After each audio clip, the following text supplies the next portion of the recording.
Summer holidays வந்தாச்சு, நம்ம GT ஹாலிடேஸும் வந்தாச்சு. GT holidays, south India's #1 travel brand. மணப்பெண்ணின் பிரத்யேகமான திருமணம் விவாஹா தி சென்னை சில்க்ஸ். இனி வீட்லயே பானிபூரி செய்யலாம் எல்லாரும். ஆச்சி பானிபூரி கிட்.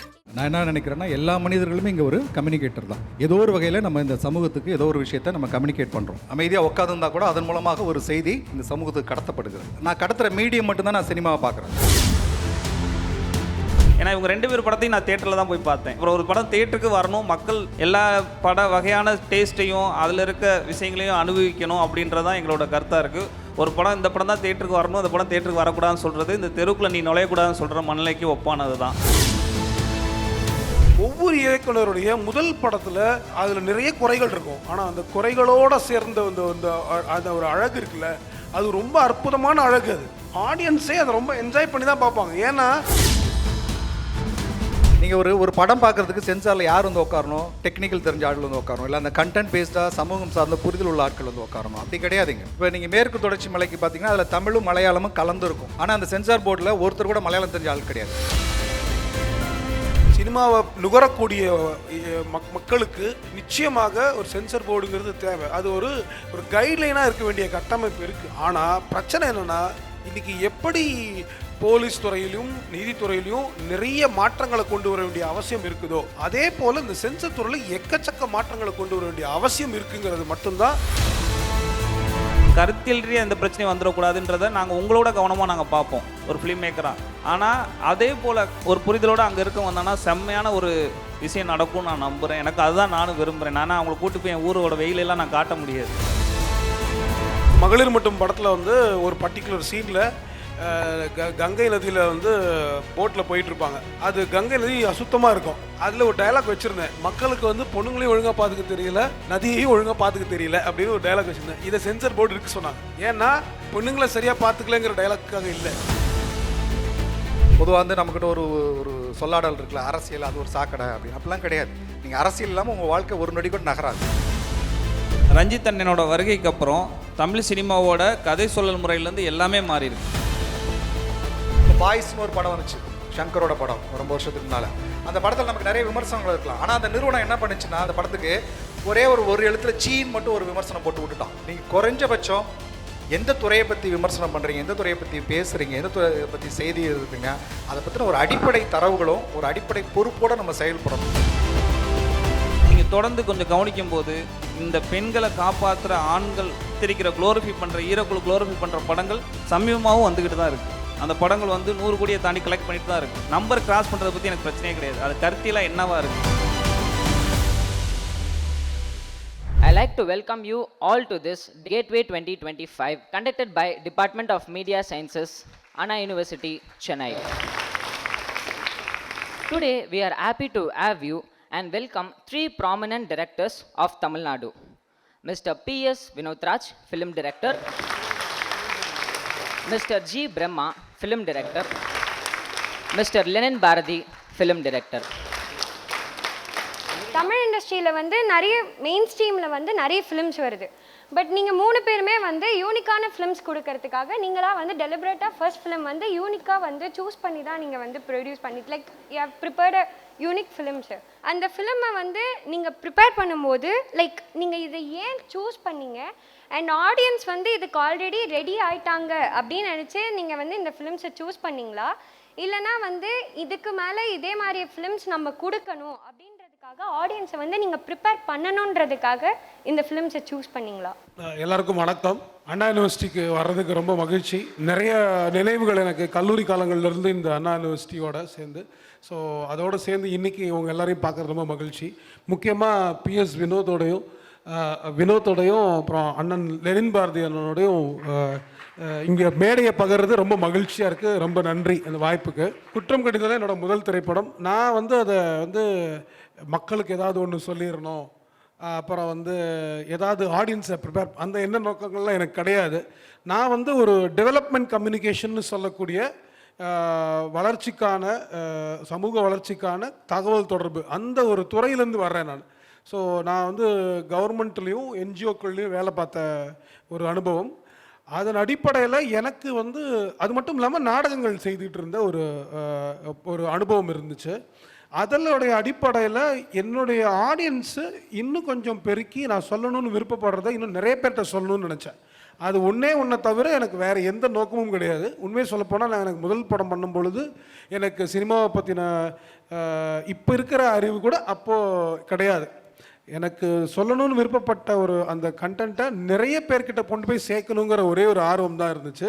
அந்த முதல் படம் அதற்கான அங்கீகாரங்கள் அதெல்லாம் பெறும்போது தான் அதுக்கான ஒரு பொறுப்பு உணர்ந்துட்டு அதுக்கப்புறமா நிறைய சினிமாவை பற்றி, மக்களுக்கான சினிமாவை பற்றி இதெல்லாம் கற்றுக்க ஆரம்பிச்சது.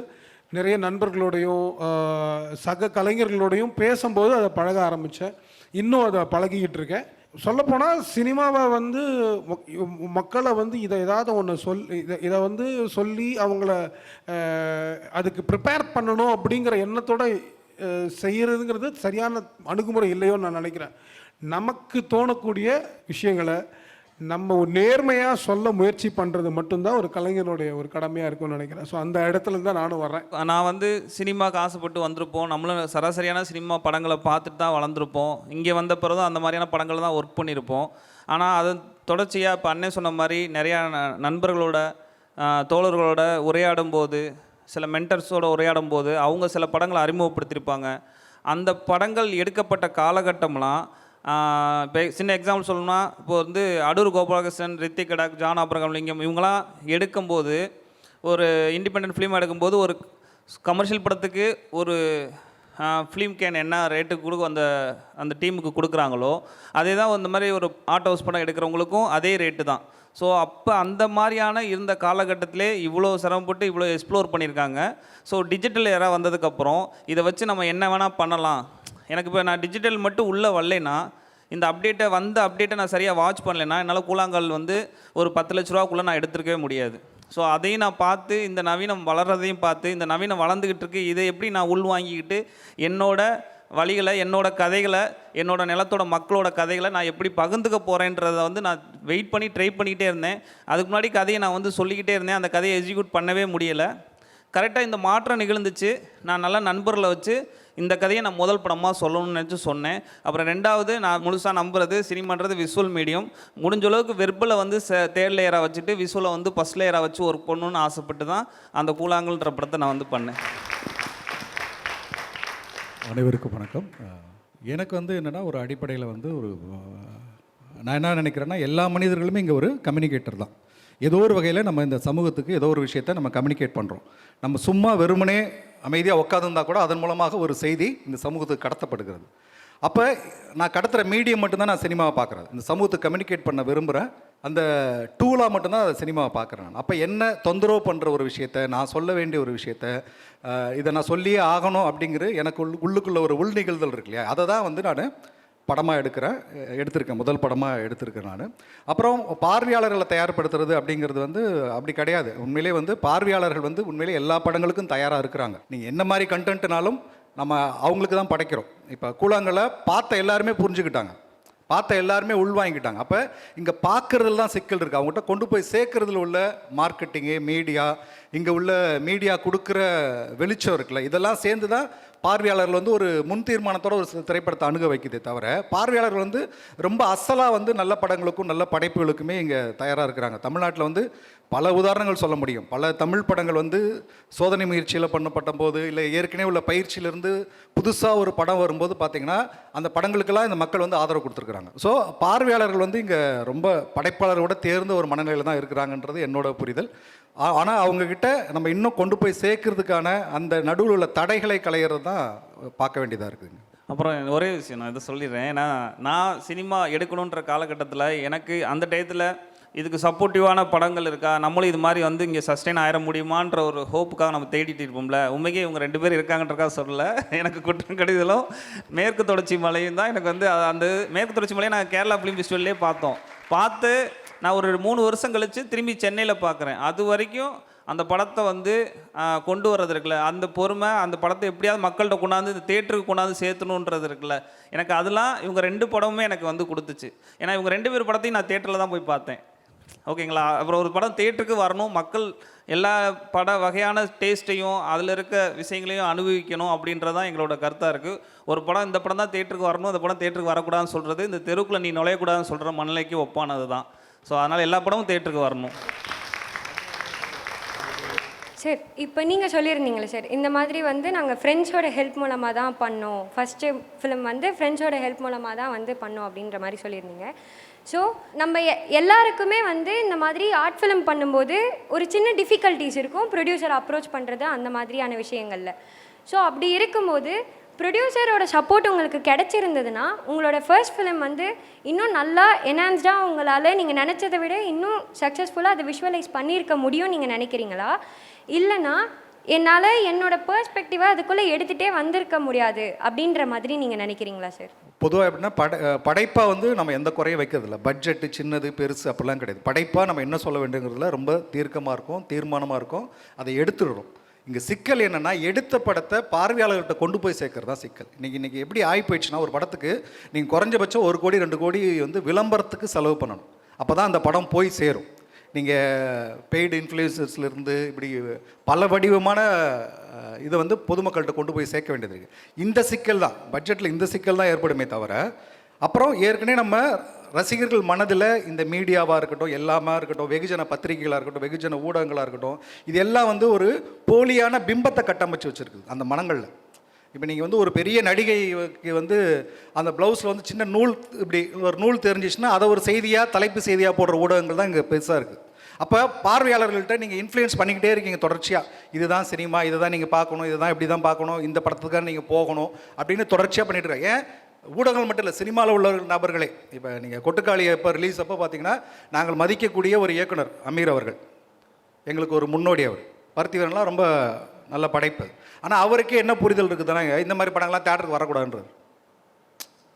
அப்போ ஒரு கிரியேட்டரே அவ்வளோ இன்ஃப்ளூயன்ஸ் ஆகிருக்கிறாங்க இந்த பொது புத்தியிலேருந்து. ஸோ இந்த பொது புத்தியை கலையிறது தான் ரொம்ப முக்கியமான வேலையாக இருக்கும்னு நான் பார்க்குறேன். அப்போ நீங்கள் ஒரு படத்தை வந்து எப்படி அணுகணும்னா, நீங்கள் முன் தீர்மானங்களோட அணுகாமல் அந்த படத்தில் ராவாக நீங்கள் போய் உட்காந்து என்ன சொல்கிறாங்க அப்படிங்கிறத நீங்கள் அனலைஸ் பண்ணுங்கள். ஸோ அந்த ஸ்பேஸை, அந்த ஒரு ஹெல்த்தியான ஸ்பேஸை நம்ம கிரியேட் பண்ணோம். ஆனால் நமக்கு அப்படி கிடையாது. நம்ம ஒரு படம் பார்க்க போகிறதுக்கு முன்னாலேயே வந்து 1000 விமர்சனங்கள் நம்ம காதுக்குள்ளே வந்துடுது. நம்ம விரும்பினாலும் விரும்பாட்டியும் பலவிதமான விமர்சனங்கள் வருது. அப்புறம் இங்கே விமர்சனங்கன்ற பேரில் வந்து படங்களை வந்து என்ன சொல்கிறது, கதை ஊரில் படம் பார்த்துட்டு கதை சொல்கிறேன்னு சொல்லுவாங்க. ஊரில் வந்து படம் பார்த்து கதை சொல்கிறா அப்படிம்பாங்க. ஏன் வந்தாண்டா முதல் காட்சியில் இப்படி இருந்துச்சுடா, ஃப்ளாஷ்பேக்கில் இப்படி இருந்துச்சு, இதுதான் இன்றைக்கி விமர்சனம் நம்ம சொல்லிக்கிட்டு இருக்காங்க இங்கே உள்ள ஊடகங்கள் எல்லாமே. விமர்சனங்கிறது அப்படி கிடையாதுல்ல. இன்றைக்கி விமர்சனங்கள் வந்து அதோடைய தொழில்நுட்பத்தோட கலையம்சத்தோட எல்லாத்தையும் சேர்ந்து அணுக வேண்டியதாக இருக்குது. அப்போ பொதுமக்களுக்கு தொடர்ச்சியான மலிவான ஃபீட்பேக்ஸ் கிடைக்குதுல்ல, இதை நீங்கள் கட் பண்ணுறதுக்கான வேலை நம்ம பார்க்க வேண்டியது இருக்குது. இதுதான் முக்கியமானது. தவிர எந்த படைப்பாளனும் சின்ன பட்ஜெட்டு பெரிய பட்ஜெட்டு அதனால் நான் வந்து கதையை சுருக்கி எடுத்தான்ல, அது அந்த கண்டென்ட்டாக வந்து நான் ரொம்ப ஸ்ட்ராங்காக இருக்கிறேன். அப்புறம் இன்னும் இந்த இடத்துல இன்னொன்று நான் சொல்ல விருப்பப்படுறேன். நீங்கள் commercial cinema, art house cinema சொல்கிறீங்களா, என்னை பார்த்தீங்கன்னா அப்படி பார்க்கல. ஒரு நல்ல சினிமா சமூகத்தை பின்னோக்கி இழுக்கிற கெட்ட சினிமா, அது ரெண்டாக தான் நான் பார்க்குறேன். அது எனக்கு என்ன கொடுக்குது, பார்வையாளனுக்கு என்ன கொடுக்குது, இந்த சமூகத்துக்கு என்ன கொடுக்குது.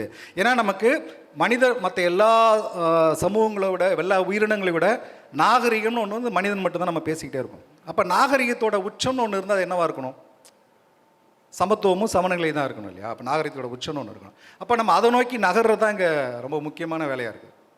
ஸோ தொடர்ச்சியாக நம்ம இன்னும் நிறைய நம்ம அந்த இன்ட்ராக்ஷன் செஷனில் பேசுவோம். ஏன்னா நான் நிறைய டைம் நான் மட்டுமே எடுத்துக்கிறேன். நான் அப்படி எனக்கும் இல்லை. ஏன்னா நான் வந்து கூழாங்கல் எடுக்கும்போது நாங்கள் ஃப்ரெண்ட்ஸ் எல்லாம் சேர்ந்து போய் ஒரு இண்டிபெண்ட் சினிமாவாக எடுத்தோம். 2வது கொட்டுக்காளி வந்து இங்கே இருக்கிற பெரிய ஸ்டார்ஸ் தான் அந்த படத்தை தயாரித்தாங்க. அதில் இங்கே மெயின் ஸ்ட்ரீமில் இருக்க ஆர்டிஸ்ட் எல்லோரும் வந்து அந்த படத்தில் நடித்தாங்க. நான் எந்த விதமான காம்ப்ரமைஸும் பண்ணலை. அது நீங்கள் அந்த படம் கொட்டுக்காளி படம் பார்த்துருந்தீங்கனாலே தெரிஞ்சிருக்கும். ஸோ எனக்கு அது எந்த விதமான இது இல்லை. எனக்கு என்னமோ நம்ம இங்கே இருக்க பீப்புளுமே சில பேர் ரெடி ஆகிட்டாங்க. இப்போ நான் அண்ணே சொன்ன மாதிரி ஒரு பெரிய ஸ்டார் வெறும் கமர்ஷியல் படம் மட்டும் பண்ணிகிட்டு இருக்க அந்த ஸ்டார்ஸ் வந்து அவங்க வந்து இந்த படத்தை தயாரிக்கிற அளவுக்கு வந்துட்டாங்க. ஸோ ஆனால் இதை மக்கள்கிட்ட கொண்டு போய் சேர்க்கும்போது நம்ம இண்டஸ்ட்ரிக்குள்ளேருந்தே நாங்கள் நினச்சோம், நாங்கள் எங்கள் ப்ரொடியூசர்ஸ்க்கு, எஸ்கேனனுக்கு, சூரியனுக்கு எல்லாருக்குமே ஒரு பெரிய ஹோப் இருந்துச்சு. ஒரே ஒரு எண்ணம் மட்டும் தான் இருந்துச்சு. ஃபெஸ்டிவல்ஸில் அங்கே இருக்கிற சராசரியான ஆடியன்ஸ் வந்தது. அங்கே ஃபெஸ்டிவல்ஸ்லனே அங்கே பெரிய இதெல்லாம் கிடையாது. அவங்க வந்து ஏதோ ஸ்பேஸில் இருக்கவங்களாம் கிடையாது. அவங்களும் இந்த வேர்ல்டில் இருக்கவங்க தான். அவங்களும் அங்கே அன்றாடத்தில் வேலைகள் பார்த்துட்டு இருக்கவங்க தான். அவங்களுக்கு தொடர்ந்து இந்த மாதிரியான படங்கள் காட்டப்பட்டு அவங்க ஒரு ப்ராக்டிஸில் இருக்காங்க. இந்த டேஸ்ட்டை இங்கே ஒன்று வந்து கொடுப்போன்ற ஒரு ஃபஸ்ட்டு தாட்ஸே எங்களுக்கு அதான் இருந்துச்சு. அதை வந்து இங்கே கொடுக்கும்போது ஒரு ஸ்டார், அவ்வளோ பெரிய ஸ்டார் வந்து இந்த படத்தை தயாரிக்கிற அளவுக்கு முன் வைக்கிற அளவுக்கு இங்கே ஒரு ப்ராக்ரஸிவான இடத்துக்கு வந்துட்டாங்க. இப்போ போய் இதை இங்கே வைக்கும்போது இப்படி கருத்துக்கள் விமர்சனர்கள் மக்கள்கிட்டருந்து வரலாம். இப்போ விமர்சனர்கள் வந்து எனக்கு தெரிஞ்சு என்ன பண்ணணும்னா, மக்களை தெளிவுபடுத்தி உள்ளே அனுப்புகிற வேலையை பார்க்கணும். இந்த படம் இந்த மாதிரியான ஆட்களுக்கு பிடிக்கும், இந்த படம் இந்த படங்கள் இதெல்லாம் இருக்குது, உங்களுக்கு இந்த படத்தை இதில் எதிர்பார்த்து நீங்கள் போகாதீங்கன்னு ஃபில்ட்ரு பண்ணுற வேலையை வேணால் பார்க்கலாம். இந்த படம் இதுக்கான படம் இல்லை, நீங்கள் பார்க்குறக்கான படம் இல்லைன்னு 19 ஒரு கருத்து சொல்லக்கூடாது. எனக்கு இந்த விஷயம் மட்டும் ஒரு மாதிரி கலைஞ்சு மக்கள் படம் பார்க்க வர்றவங்கள ஒரு தயார்படுத்தி வர வச்சு உள்ளே வந்து படம் பார்க்குற ஆடியன்ஸும் ஒரு படத்தை முன் தீர்மானம் இல்லாமல் இவர் சொன்ன மாதிரி ஒரு நிர்வாணமாக அணுகி அந்த படத்தில் என்ன இருக்குது, அந்த படத்தில் என்ன சொல்லப்பட்டிருக்கு, அந்த படத்தில் என்னமான மனிதர்களை பார்க்கப்பட்டிருக்காங்க காட்டப்பட்டிருக்காங்கன்றதை வந்து அணுகும்போது அந்த படம் பிரம்மாண்டமான ஒரு ஐ ஓப்பனராக இருக்கும், உங்களுக்கு ஒரு பெரிய டேஸ்ட் கொடுக்கும். ஸோ அதுதான் எனக்கு ரெண்டுலேயுமே நிகழ்ந்துச்சு. எனக்கு சின்ன பட்ஜெட்டில் நம்ம இண்டிபெண்ட்டாக பண்ணும்போதும் சரி, ஒரு மெயின் ஸ்ட்ரீம் ஆட்கள் இருந்து ஒரு ப்ரொடியூஸ் பண்ணி அந்த படம் பண்ணும்போது சரி, எனக்கு எந்த பெரிய டிஃப்ரென்ஸும் இல்லை. நான் ரொம்ப ஒரிஜினலாக நான் நினச்சதை இன்னும் கூழாங்கலை விட கொட்டுக்கல்ல ரொம்ப ஒரிஜினலாக நான் சொன்னேன். அதாவது ஒவ்வொருத்தருக்கும் வந்து அவங்களுடைய முதல் படம் வந்து மிகப்பெரிய கொண்டாட்டமாக அமையணும். அப்படி தான் இருக்கும், நம்ம அதை அப்படி தான் அணுகணும்னு நான் நினைக்கிறேன். அதாவது பல கஷ்டங்களுக்கு நடுவில் நம்ம பண்ணணும்னு நினைக்கிற கனவு காணக்கூடிய ஒரு படத்தை செய்யணும்னு நினைக்கிறோம். ஆனால் அதற்கான வாய்ப்புகள் ரொம்ப குறைவாக இருக்குது, அதற்கான ரிசோர்ஸஸ் ரொம்ப கம்மியாக கிடைக்குது. அப்படிங்கும்போது அதுதான் அதில் இருக்கக்கூடிய என்ஜாய்மெண்ட்டே. இன்றைக்கி நான் வந்து முதல்ல குற்றங்குற்றல் பண்ணும்போது என்னுடைய சொந்தக்காரங்க, என்னுடைய ஃப்ரெண்ட்ஸு, சொந்தக்காரங்கன்னு 1-2 பேர், ஆனால் ஃப்ரெண்ட்ஸ் தான் எக்கச்சக்கமான பேர். நாங்கள் எல்லோரும் சேர்ந்து தான் வந்து அதை செய்கிறோம். கிட்டத்தட்ட ஒரு விவசாயம் செய்கிற மாதிரியான ஒரு விஷயந்தான் அது. நம்ம வீட்டில் இருக்கக்கூடிய அந்த பொருளை, படத்தில் இருக்கிற நிறைய பொருட்கள் என் வீட்டில் உள்ள பொருள், என் ஃப்ரெண்ட்ஸுங்களுடைய பொருட்கள், நடித்தது நிறைய என் ஃப்ரெண்ட்ஸு, அதில் பாடினது என்னுடைய ஃப்ரெண்டோடைய மனைவி. அவங்க யாருன்னா ஒரு தயாரிப்பாளருடைய மனைவி தான், திரைப்பட தயாரிப்பாளர் மனைவி பாடியிருக்கிறாங்க. வீட்டில் உள்ள குழந்தைங்களை பயன்படுத்தியிருக்கோம் நடிக்க வைக்கிறதுக்கு. இது வந்து ஒரு கொண்டாட்ட மனநிலை. இப்போ மாணவர்களுக்கு வந்து நம்ம தெரிஞ்சுக்கணும். நான் பிரியப்படுறது என்னென்னா, உங்களுடைய முதல் படத்தை வந்து யாரோ ஒருத்தர் எங்கிருந்தோ ஒன்று கொடுக்கணும், அவங்க பொருளுதவி செய்தால் தான் நடக்கும், அது வந்து ஒரு வாய்ப்பாக அணுகி எனக்கு வாய்ப்பு கிடைக்கலன்னா விரக்தியாகி அந்த மனநிலையில் அதை அணுகாதீங்க. அது வந்து அன்னைக்கு இருந்ததை விட இன்றைக்கி வாய்ப்புகள் எக்கச்சக்கமாக இருக்குது.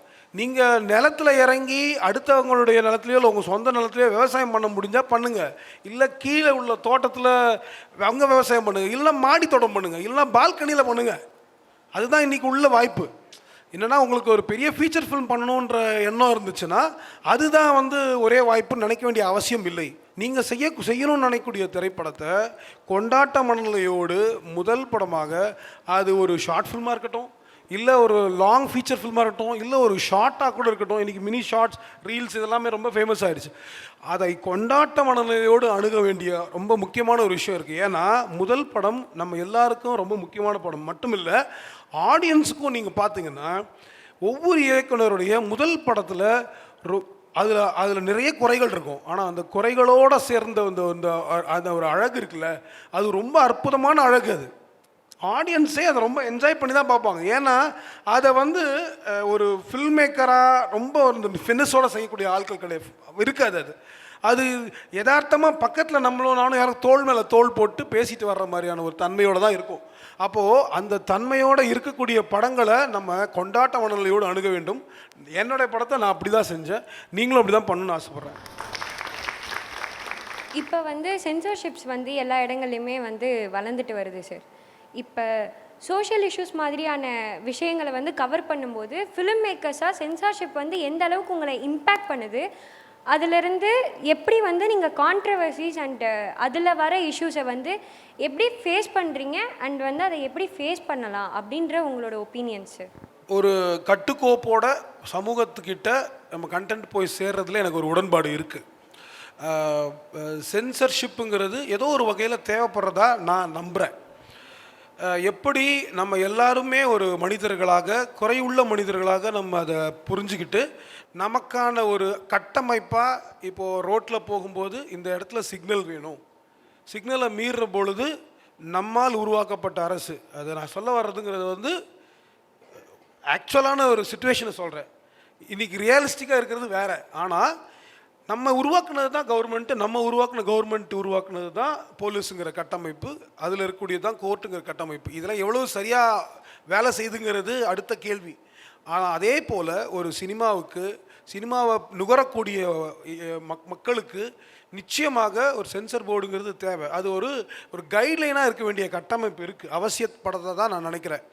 ஆனால் பிரச்சனை என்னென்னா, இன்றைக்கி எப்படி போலீஸ் துறையிலும் நீதித்துறையிலையும் நிறைய மாற்றங்களை கொண்டு வர வேண்டிய அவசியம் இருக்குதோ, அதே போல் இந்த சென்சர் துறையில் எக்கச்சக்க மாற்றங்களை கொண்டு வர வேண்டிய அவசியம் இருக்குங்கிறது மட்டும்தான் என்னோட நிலைப்பாடு. மற்றபடி அதாவது குழந்தைகளுக்கு என்ன மாதிரியான கண்டென்ட் போய் சேரணும், அங்கிற குறைஞ்சபட்ச தேவைக்காகவாது சென்சர் கண்டிப்பாக அவசியமாக நான் உணர்கிறேன். இல்லை, பிரம்மா சொல்கிற மாதிரி அந்த ஒரு அடிப்படை ஒரு கட்டுப்பாட்டுக்கு சென்சார் ரொம்ப முக்கியமானதாக இருக்குது. ஏன்னா நீங்கள் என்ன வகையான படங்களை யார் பார்க்கலாம் அப்படிங்கிற ஒரு அறிவிப்பு கொடுக்குறது. எதிர்காலத்தில் நம்மளோட கனவு என்னவாக இருக்குன்னா, ஒரு முன்னேறிய ஒரு செறிவடைந்த சமூகமாக மாறும்போது வேணால் சென்சார் தேவைப்படாமல் இருக்கலாம். ஏன்னா அந்த சமூகமும் அந்த கல்வி அமைப்பும் அதை புரிஞ்சுக்கிற தன்மை உள்ள ஆட்கள் வரும்போது தேவைப்படாமல் போயிடலாம். ஆனால் சென்சாருக்குள்ளே என்ன சிக்கல் ஏற்படுதுன்னா, இங்கே பிரம்மா சொன்னார் இல்லையா, மாதிரி நிறைய மாற்றங்கள் செய்ய வேண்டிய அவசியம் இருக்குன்னு. நிறைய மாற்றங்கள் அது முழுசாகவே தொடச்சி எறிஞ்சிட்டு ஒரு வேலை பார்க்க வேண்டியது இருக்குது சென்சாரில். ஏன்னா அந்த போர்டில் இருக்கிற ஆட்கள் யாராக இருப்பாங்கன்னா, அந்த மத்திய அரசோட ஆளுங்கட்சி யார் இருக்காங்களோ அவங்களுக்கு வேண்டிய நபர்கள் தான் அந்த சென்சார் போர்டில் உட்காருவாங்க. நீங்கள் ஒரு படம் பார்க்குறதுக்கு சென்சாரில் யார் உட்காரணும்? ஒன்று டெக்னிக்கல் தெரிஞ்ச ஆட்கள் உட்காரணும், இல்லை அந்த கண்டென்ட் பேஸ்டாக சமூகம் சார்ந்த புரிதல் உள்ள ஆட்கள் உட்காரணும். அப்படி கிடையாதுங்க. இப்போ நீங்கள் ஒரு காங்கிரஸ் ஆட்சி இருந்துச்சுன்னா காங்கிரஸ் சார்புடைய ஆட்கள் எல்லாமே இங்கே சென்சார் போர்டில் உட்காந்துட முடியும். நீங்கள் பிஜேபி ஆட்சி இருக்குன்னா பிஜேபி சார்புள்ள ஆட்கள், அவங்களுக்கு வேண்டிய ஆட்கள், அவங்க யாரெல்லாம் குளிர்விக்க நினைக்கிறாங்களோ அவங்களெல்லாமே இந்த இடத்துல கொண்டு உட்கார வச்சிட முடியும். இப்போ நீங்கள் மேற்கு தொடர்ச்சி மலைக்கு பார்த்தீங்கன்னா அதில் தமிழும் மலையாளமும் கலந்து இருக்கும். ஆனால் அந்த சென்சார் போர்டில் ஒருத்தர் கூட மலையாளம் தெரிஞ்ச ஆள் கிடையாது. அப்போ ஒரு படம் என்னவா வருது, இப்போ ஒரு என்ன மாதிரி விஷயங்களை தாங்கி வருது, அப்போ எந்த நபர்கள் அங்கே உட்கார வைக்கணும், அந்த மாதிரி எந்த முன் தயாரிப்பும் கிடையாது. அதுலேயும் நீங்கள் ஒரு குறிப்பிட்ட ஒரு கூட்டம் மட்டும்தான் சென்சார் போர்டில் தொடர்ச்சியாக எந்த ஆட்சி வந்தாலும் உட்காந்துக்கிட்டு இருக்கும். அவங்களோட புரிதலே வேறையாக இருக்கும். கண்டென்ட்டை பார்க்குற விதமாக இருக்கட்டும், இல்லை அவங்களுக்கு தேவையான விஷயங்கள் மட்டும் வரணும்னு நினைப்பாங்க. அதுவும் இப்போ சமீபமாக ஒரு 10 ஆண்டு காலம் பார்த்திங்கன்னா சென்சாருங்கிறது என்னென்னா பயங்கரமான என்ன சொல்கிறது, கழுத்தை நெரிக்கிற ஒரு கருத்துரிமையை எதிராக கழுத்தை நெரிக்கிற ஒரு அமைப்பாக தான் இருக்குது சென்சார். ஒரு சில அதிகாரிகள் நிறைய முயற்சி எடுத்து வேலை செய்கிறாங்க. இப்போ சமீபத்தில் இருந்த ஒருத்தர் கூட ரொம்ப நேர்மையாக தான் அணுகினார். அதுக்கு முன்னால் ஒரு அம்மையாக இருந்தாங்க, ஒரு அம்மா இருந்தாங்க. அவங்களும் அந்த துறையில் ரொம்ப ஃபைட் பண்ணி ஒர்க் பண்ணாங்க. ஆனால் பல நேரங்களில் என்ன பிரச்சனையாக இருக்குன்னா, அங்கே உள்ள ஒரு குறிப்பிட்ட மக்கள் அவங்க முடிவெடுக்கிற முடிவுகள் மட்டும்தான் இருக்குது. அப்புறம் குறிப்பிட்ட சித்தாந்தம் எடுக்கிற முடிவுகள் தான் அந்த படத்தில் வரணும். அப்புறம் பொது விஷயங்களை நீங்கள் பேசுகிறது இருக்குல்ல, பல படங்கள் இப்போ கோபி நாயனார் படம் சென்சார் அவ்வளோ கடுமையான சிக்கலை செஞ்சு இன்னும் ரிலீஸ் பண்ண முடியாமல் உட்காந்துட்டு இருக்காங்க. அந்த படம் மனுஷின்னு ஒரு படம் நினைக்கிறேன். அந்த படம் அந்த மாதிரி நிறைய சிக்கல் இருக்குது. ஏன்னா இங்கே சென்சாருங்கிறது இப்போ எப்படி ஆகிப்போச்சுன்னா என்ன சொல்ல, ஹிட்லர் காலத்தில் உள்ள ஒரு அமைப்பு மாதிரி ஆயிடுச்சுங்க இப்போ இருக்கிற சூழல். இன்னும் 5 ஆண்டில் ரொம்ப மோசமாக இருக்கும். அதை நம்ம தொடர்ச்சியாக என்ன பண்ணுறது, உள்ள ஆட்கள் தான் ஃபைட் பண்ணி தான் ஆகணும். இங்கே முன்னெல்லாம் ஃபைட் பண்ணி நம்ம வாங்க முடியும், ஆனால் இப்போ அப்படி கிடையாது. நீங்கள் வலதுசாரி தன்மையுள்ள வலதுசாரி பிரச்சாரங்கள் பண்ணுற படங்களுக்கு எளிமையாக சென்சார் கிடச்சிடுது, எந்த வித இதுவும் கிடையாது, டப்புன்னு சென்சார் கிடச்சிது. ஆனால் ஒரு சமூக நீதி பேசுகிற, ஒரு ஜனநாயகம் பேசுகிற, ஒரு முற்போக்கு பேசுகிற, ஒரு இடதுசாரி சிந்தனைகளை பற்றி பேசுகிற, ஒரு அறிவியல் பூர்வமாக ஒரு விஷயத்தை அணுகிற படங்களுக்கு ஏகப்பட்ட சிக்கல்கள் இருக்குது இங்கே. ஏன்னா இங்கே உட்காந்துருக்கிறவங்க எல்லாமே ரொம்ப பழமைவாதத்தோடு உட்காந்துருக்காங்க. எப்படி ஒரு ஐஐடியில் உட்காந்துக்கிட்டு நம்ம சூரிய கிரகணம் சந்திர கிரகணத்துக்கு தலை குளிக்கணும், பயிர் சாப்பிடக்கூடாதுன்னு சொல்கிற மாதிரி தான் இங்கே சென்சாரில் ஆள்கள் உட்காந்துருக்காங்க. அதாவது மகளிர் மட்டும் படத்தில் ஒரு பர்டிகுலர் சீனில் கங்கை நதியில் போட்டில் போயிட்டுருப்பாங்க. அந்த கதை பாத்திரங்கள் போட்டில் போயிட்டுருப்பாங்க. அது கங்கை நதி அசுத்தமாக இருக்கும். அதில் ஒரு டயலாக் வச்சுருந்தேன், என்னென்னா மக்களுக்கு பொண்ணுங்களையும் ஒழுங்காக பார்த்துக்க தெரியல, நதியையும் ஒழுங்காக பார்த்துக்க தெரியல அப்படின்னு ஒரு டயலாக் வச்சுருந்தேன். இதை சென்சர் போர்டு இருக்கு சொன்னாங்க. ஏன்னா அந்த பொண்ணுங்களை சரியாக பார்த்துக்கலங்கிற டைலாக்காக இல்லை, கங்கை நதியை சரியாக பார்த்துக்கலங்கிற டைலாக் அவங்க சொன்னது பயங்கர பர்சனலாக எடுத்துக்கிட்டு அதை எடுக்க சொன்னாங்க. அதில் பெரிய வாக்குவாதம் வந்துச்சு. அப்புறமா வேறு பெரிய நன்மைகளுக்காக நாங்கள் அதை நீக்க வேண்டிய அவசியம் வந்தது. அதே மாதிரி இன்னும் வேறு இடங்கள்லாம் இன்றைக்கி சூழல் என்னவாக இருக்குன்னா, ரீஜனலாக இருக்கக்கூடிய அடிப்படையான கல்ச்சுரலான விஷயங்களை புரிந்து கொள்ளக்கூடிய தன்மையே இல்லாத மக்கள் வந்து சென்சர் போர்டில் இருக்கிறாங்க. நம்ம ஊர் சிறு தெய்வங்களுக்கு வந்து நம்ம சாராயமும் கோழியும் வச்சு அதை அந்த கறியை வச்சு படைச்சு அதை உண்றது தான் வழக்கம். அதை நீக்க வேண்டிய சூழல்களில் இன்னைக்கு திரைப்பட கலைஞர்கள் இருக்கிறாங்கங்கிறது ரொம்ப முக்கியமான ஒரு விஷயமா நான் இதை வைக்கணும்னு நினைக்கிறேன். ஏன்னா நமக்கு இன்னைக்கு சென்சர் போர்டில் யார் இருக்கா, அவங்களுக்கு கல்ச்சுரல் டிஃப்ரென்ஸை பற்றின அண்டர்ஸ்டாண்டிங், ரீஜனல் இமோஷன்ஸை பற்றின அண்டர்ஸ்டாண்டிங், இது எல்லாமே தேவைப்படுது. சென்சர் போர்டில் இருக்க வேண்டிய ஆட்கள் வந்து இன்னைக்கு வெறும் அரசியல் சார்ந்து தங்களுடைய அரசுகளுடைய கொள்கைகளை பாதுகாக்கிறதுக்கான இடங்களை மட்டும்தான் தக்க வைக்கிற முயற்சி பண்ணுறாங்களே தவிர்த்து மக்களுக்கு எது தேவையோ, மக்கள்கிட்ட இந்த படம் போய் சேரும்போது எது மிகப்பெரிய ஆபத்தை அதெல்லாம் யோசிக்கிறதே கிடையாது. மதத்தை வந்து எப்படி உள்ள திணிக்க முடியும், திணிக்கிறதன் மூலமாக எவ்வளோ பெரிய ஆதாயங்களை தேட முடியும், இது எல்லாத்தையும் பார்க்கறதுக்கான தன்மையோடு இருக்கிறாங்களே தவிர்த்து சாதியை வந்து சாடக்கூடிய படங்களை பற்றின புரிதல் இல்லை அவங்களுக்கு. சாதியை பற்றின ஆபத்தை வந்து உணரக்கூடிய புரிதல் இல்லாமல் இருக்கிறாங்க. அப்போது இந்த மாற்றங்கள் தான் முக்கியமாக நிகழ வேண்டிய தேவை இருக்குது. அது அரசு சார்ந்து இல்லாமல் மக்கள் சார்ந்ததாக இருக்கணும். மக்கள் ரெப்ரசன்டேட்டிவாக, உண்மையான மக்கள் ரெப்ரசன்டேட்டிவ்ஸாக சென்சர் போர்டு வர்ற வரைக்கும் நம்ம அதுக்கு இந்த வாதங்களை முன் வச்சுக்கிட்டே தான் இருக்க வேண்டியிருக்கு. அதான், ஏன்னா இது ஒரு அரசு இயக்குற ஒரு ஏஜென்சினால அது அப்படி தான் இருக்கும். அது மக்களாக மாறுறதுக்கு ரொம்ப கஷ்டம். அது அவர் சொன்ன மாதிரி வட்டார வழக்கு கூட அவங்களுக்கு தெரிய மாட்டேங்குது. இப்போ மேற்கு தொடர்ச்சி மலையில் ஒரு டைலாக் இருக்கும், அது வயசாக சொல்ல இருந்து அப்படின்னு ஒரு வார்த்தை இருக்குது. அது மதுரை மாவட்டத்தில், தேனி மாவட்டத்தில்ங்கிறது ஆத்தாளே அப்படின்னு சொல்கிறது. அது வந்து அவங்க இந்த வார்த்தையை மியூட் பண்ணுறாங்க. இல்லைங்க, அது அப்பா அம்மாவை சொல்கிறது. ஆத்தாள் அப்பன்னு சொல்ல குடிக்கிற ஒரு சொல்லு அந்த வட்டார வழக்கில் அப்படி தான் சொல்லுவாங்க. அது அப்படின்னா அவங்களுக்கு புரியவே இல்லை. அவங்க ஒரு 19 வச்சுருக்காங்க. அப்புறம் ரொம்ப தட்டையாக நீங்கள் பார்த்தீங்கன்னா சகட்டு மேனிக்கு பார்த்தீங்கன்னா அந்த படத்தில் எல்லா படங்கள்லையுமே வந்து நீங்கள் படவா ராஸ்கல்னு ஒரு வார்த்தை வரும், சண்டாலன்ற வார்த்தை வரும். இதெல்லாமே சாதியை குடிக்கிற சொற்கள். இதெல்லாமே சாதிகள். இந்த புரிதல் கூட அந்த சென்சாளர்களுக்கு கிடையாது. நீங்கள் கேப் மாதிரி, அவன் ஒரு சரியான கேப் மாதிரிங்கிறான். கேப் மாதிரிங்கிறது ஒரு ட்ரைபல் கம்யூனிட்டியோட பேர். அது பிரிட்டிஷ் கவர்மெண்ட் வந்து நீங்கள் குற்றப்பரம்பரையாக அவங்கள அறிவித்து அவங்கள வந்து அந்த சாதியை வந்து ஒரு குற்றமுத்திரையோட சொல்லி பழக்கி பொது சமூகத்தில் வந்து அதை வந்து ஒரு பேசு பொருளாக மாற்றி, அதாவது சண்டாளங்கிறது அது மாதிரி ரொம்ப கடுமையான ஒரு சாதியை சொல்லுது. படவாங்கிறது ரொம்ப மோசமான ஒரு சாதியை சொல். ஆனால் அதெல்லாமே நீங்கள் வந்து பார்த்தீங்கன்னா இந்த வார்த்தைகளை, படவான்ற வார்த்தைகளை யார் பயன்படுத்தணும் எல்லாருக்குமே புரியும். எந்த சமூகம் அடிக்கடி ரொம்ப பயன்படுத்துங்கிறது, சர்வசாரமாக பயன்படுத்துங்கிறது தெரியும் நமக்கு. அப்போ அந்த சமூகத்தில் இருக்கவோ அது வந்து அவனுக்கு அதெல்லாம் பிரச்சனையே கிடையாது. அது ஒரு சாதியை குறித்து சொல்ல, அதை நீக்கணும், அந்த மாதிரி எல்லாம் கிடையாது. இவனுக்கு வந்து என்னென்னா, அதாவது நான் ஏற்கனவே ஒரு படம் ரிலீஸ் ஆனப்போ ஒரு ரவுண்ட் டேபிள் சொல்லியிருந்தேன். அது வந்து சென்சார் போர்டுங்கிறது வந்து இங்கே உள்ள ஒரு சவள குழந்தை தான். அது இன்னும் வளரவே இல்லை. அது இவங்க சொன்ன மாதிரி தான். எனக்கு அதில் சின்ன சின்ன விஷயங்கள் வந்து தான் சரியாக இருக்குது. நிறைய விஷயங்களை வந்து மாற்றிக்க வேண்டிய சூழல் இருக்குது. என்னென்னா, இப்போ நாங்கள் போய் புடிச்சிட்ட போய் கதை சொல்லும்போது, கூழாங்கல் கதையை வந்து ஒரு 10 லட்ச ரூபாயா இன்வெஸ்ட் பண்ணியிருந்தாலும் அதை நாங்கள் போய் ஒரு கதை சொல்லும்போது என்னென்னத்துக்கு மனநிலைக்கெலாம் தயார்படுத்தோம்னா, அவங்க அந்த ஆஃபீஸ்க்குள்ளே வந்து ஏசி ஓட்டிகிட்டு இருந்தால் அந்த ஏசி ஆஃப் பண்ண சொல்லிவிட்டு, ஃபேன் ஆஃப் பண்ண சொல்லிட்டு கதை சொல்லும்போது அவர் வேர்த்து வச்சு கேட்பார், இந்த மூடில் தான் அந்த படம் இருக்கும் அப்படின்னு ப்ரொடியூசரை சொல்லி நாங்கள் ஓகே பண்ணி காசை வாங்கிட்டு வந்து படம் எடுத்துருவோம். நடிக்கிறவங்க எல்லாத்துக்கும் அந்த லேண்டுக்கு போய் கூட்டி போய் இந்த ஊர் மக்களோட ஸ்லாங்கு, அவங்களோட கல்ச்சரு, அவங்களோட பிஹேவியர், இந்த வெயில் இவங்களை என்னவா இருக்குது, இது எல்லாத்தையும் நாங்கள் புரிய வச்சு படம் எடுத்துகிட்டு வந்து கொண்டாந்து எல்லாரையும் கன்வின்ஸ் பண்ணி படத்தை எடுத்து கொண்டாந்து சென்சார் போர்டுக்கு வச்சா அங்கே அந்த பற்றின எந்த ஒரு புரிதல் இல்லாமல் நிறையா கொஸ்டின்ஸ் வரும்போது அங்கே இருக்க சில வார்த்தைகள், இப்போ அண்ணே சொன்ன மாதிரியான வார்த்தைகளை வந்து அவன் நிலத்துலேருந்து அவன் அப்படியே வேர்லேருந்து வளர்ந்து வந்தது மாதிரி பேசுவான். அவனை வந்து அந்த வார்த்தையை மியூட் பண்ணுன்னு சொல்கிறது எனக்கு எப்படி இமேஜாக ஃபீல் ஆகும்னா, அந்த மனிதர்களை வந்து குறவலையை நெரிக்கிற மாதிரி எனக்கு ஃபீல் ஆகும். நான் இப்போ கூட்டி போய் காட்டணும்னு தோணும். ஆனால் அவங்க அந்த ரூம் விட்டு வரமாட்டாங்க. நான் ஆசைப்படுறது என்னென்னா, குறைஞ்சபட்சம் ஒரு படம் எந்த நிலம் சார்ந்து வருதோ அந்த நிலத்தில் அரசாங்க ஊழியராகவே இருக்கட்டும், அந்த நிலத்தோட அந்த கல்ச்சரோட அந்த இருக்கிற அந்த லேண்டோட ஸ்மெல்லோட ஒருத்தவங்க யாராவது அங்கே வந்து உக்காந்தாங்கன்னா அது இன்னும் கொஞ்சம் பெட்டராக இருக்கும்னு நான் நினைக்கிறேன். எனக்கு இந்த வாட்டியுமே சில மியூட்லாம் இருந்துச்சு. ஆனால் அதை ஒரு சொன்ன மாதிரி அங்கே இருக்க ஒருத்தர் வந்து அந்த சேவலை இது பண்ணுற சீனெல்லாம் இல்லை, அது இருக்கணும் வச்சுக்கோங்க அப்படிலாம் சொன்னார். எனக்கு அது போல் புரிதல் உள்ள ஆட்கள் உள்ளே வரும்போது நம்மளோட கண்டென்ட்டை வந்து நாங்களுமே உங்களோட தானே ரெஸ்பான்சிபிலிட்டி எங்களுக்கு இருக்குது. நாங்கள் அந்த சபைக்கு இந்த பொருளை வைக்கும்போது கருத்தியல் ரீதியாக எந்த பிரச்சனையும் வந்துடக்கூடாதுன்றதை நாங்கள் உங்களோட கவனமாக நாங்கள் பார்ப்போம் ஒரு ஃபிலிம் மேக்கராக. ஆனால் அதே போல் ஒரு புரிதலோடு அங்கே இருக்க வந்தோன்னா செம்மையான ஒரு விஷயம் நடக்கும் நான் நம்புகிறேன். எனக்கு அதுதான் நானும் விரும்புகிறேன். நானும் அவங்கள கூட்டி போய் என் ஊரோட வெயிலெல்லாம் நான் காட்ட முடியாது.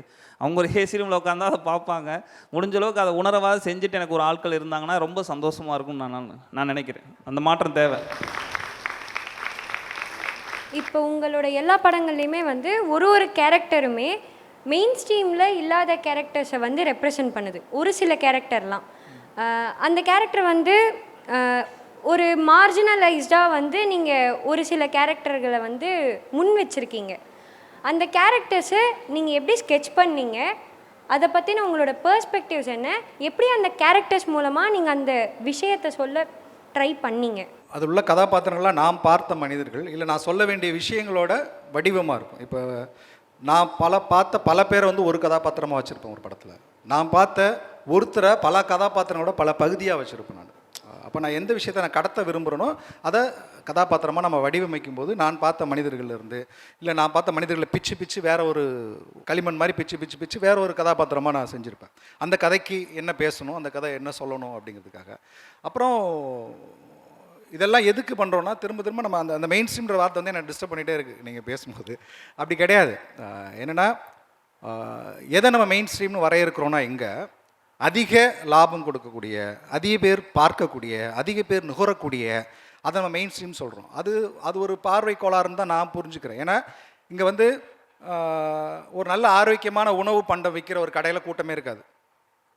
ஆனால் டாஸ்மார்க்கில் எப்படா கடை திறப்பான்னு உட்காந்துட்டு இருப்பாங்க. கூட்டம் அதிகமாக இருக்கும், வியாபாரம் அதிகமாக இருக்கும். அதனால் அதை மெயினான வியாபாரம், நல்ல வியாபாரம் நம்ம சொல்லிட முடியாது. ஒரு நுகர்ற தன்மையை வச்சுக்கிட்டோ, நுகர்ற குவான்டிட்டியை வச்சுக்கிட்டோ நம்ம வந்து முடிவெடுக்க வேண்டான்றது என்னோட பார்வையாக இருக்குது. அப்போ அந்த கதாபாத்திரங்கள் நம்ம ஏன் வடிவமைக்கிறோம் அப்படின்ற இடத்துக்கு நம்ம வரும்போது என்னென்னா, ரொம்ப பொதுவாக நமக்கு ஒரு பேர் இருக்குது, இந்த சமூக பார்வை, சமூகம் குறித்த பார்வை, சோஷியல் இஷ்யூஸு. அது கிடையாது. நீங்கள் சோஷியல்ன்ற வார்த்தை கூட எடுத்துடலாம். அது ஏன்னா இது வந்து மிக அடிப்படையாக, இப்போ நான் ஒரு வேலை பார்த்துட்டு இருக்கேன், நான் ஒரு படம் எடுக்க போகிறேன்னா அந்த இடத்துல உள்ள ஒரு பிரச்சனை நடக்குதுன்னா நான் அந்த என் படம் எடுக்கிற வேலையை வச்சுட்டு அந்த மக்கள் பிரச்சனைக்கு போய் நான் வேலை பார்க்குறேன். நிறைய பேர் என் நண்பர்கள் கூட கேட்பாங்க, ஏங்க அந்த வேலையை விட்டு இந்த வேலை செய்கிறீங்க அப்படின்னு. இது எல்லாமே அடிப்படையை செய்கிறது என்னுடைய மேதாவித்தனத்தினாலேயோ இல்லை எனக்கு இந்த பொது சமூகத்து மேலே உள்ள பேர் அன்புனாலாம் கிடையாது, என்னோட சுயநலத்தினால. இந்த உலகத்தில் உள்ள அத்தனை புரட்சியாளர்களும் அத்தனை களப்பணியாளர்களும் எல்லாமே வேலை செஞ்சு சுயநலத்துக்காக மட்டும்தான் நான் நம்புகிறேன். நான் ஏன் சுயநலம்னு சொல்கிறேன்னா, நம்ம எல்லாரும் நம்மளுடைய சந்ததிகளையும் நண்பர்களையும் தெரிந்தவர்களையும் உற்றார் உறவினர்கள் எல்லாத்தையுமே இந்த சமூகத்தில் விட்டுட்டு போகிறோம். நம்ம ஒரு 1000 வருஷம் வாழ போகிறது கிடையாது இல்லையா? இப்போ எல்லாருக்குமே நமக்கு ஒரு சந்ததி இருக்கும், ஒரு நண்பர்கள் இருப்பாங்க, உறவுகள் இருப்பாங்க.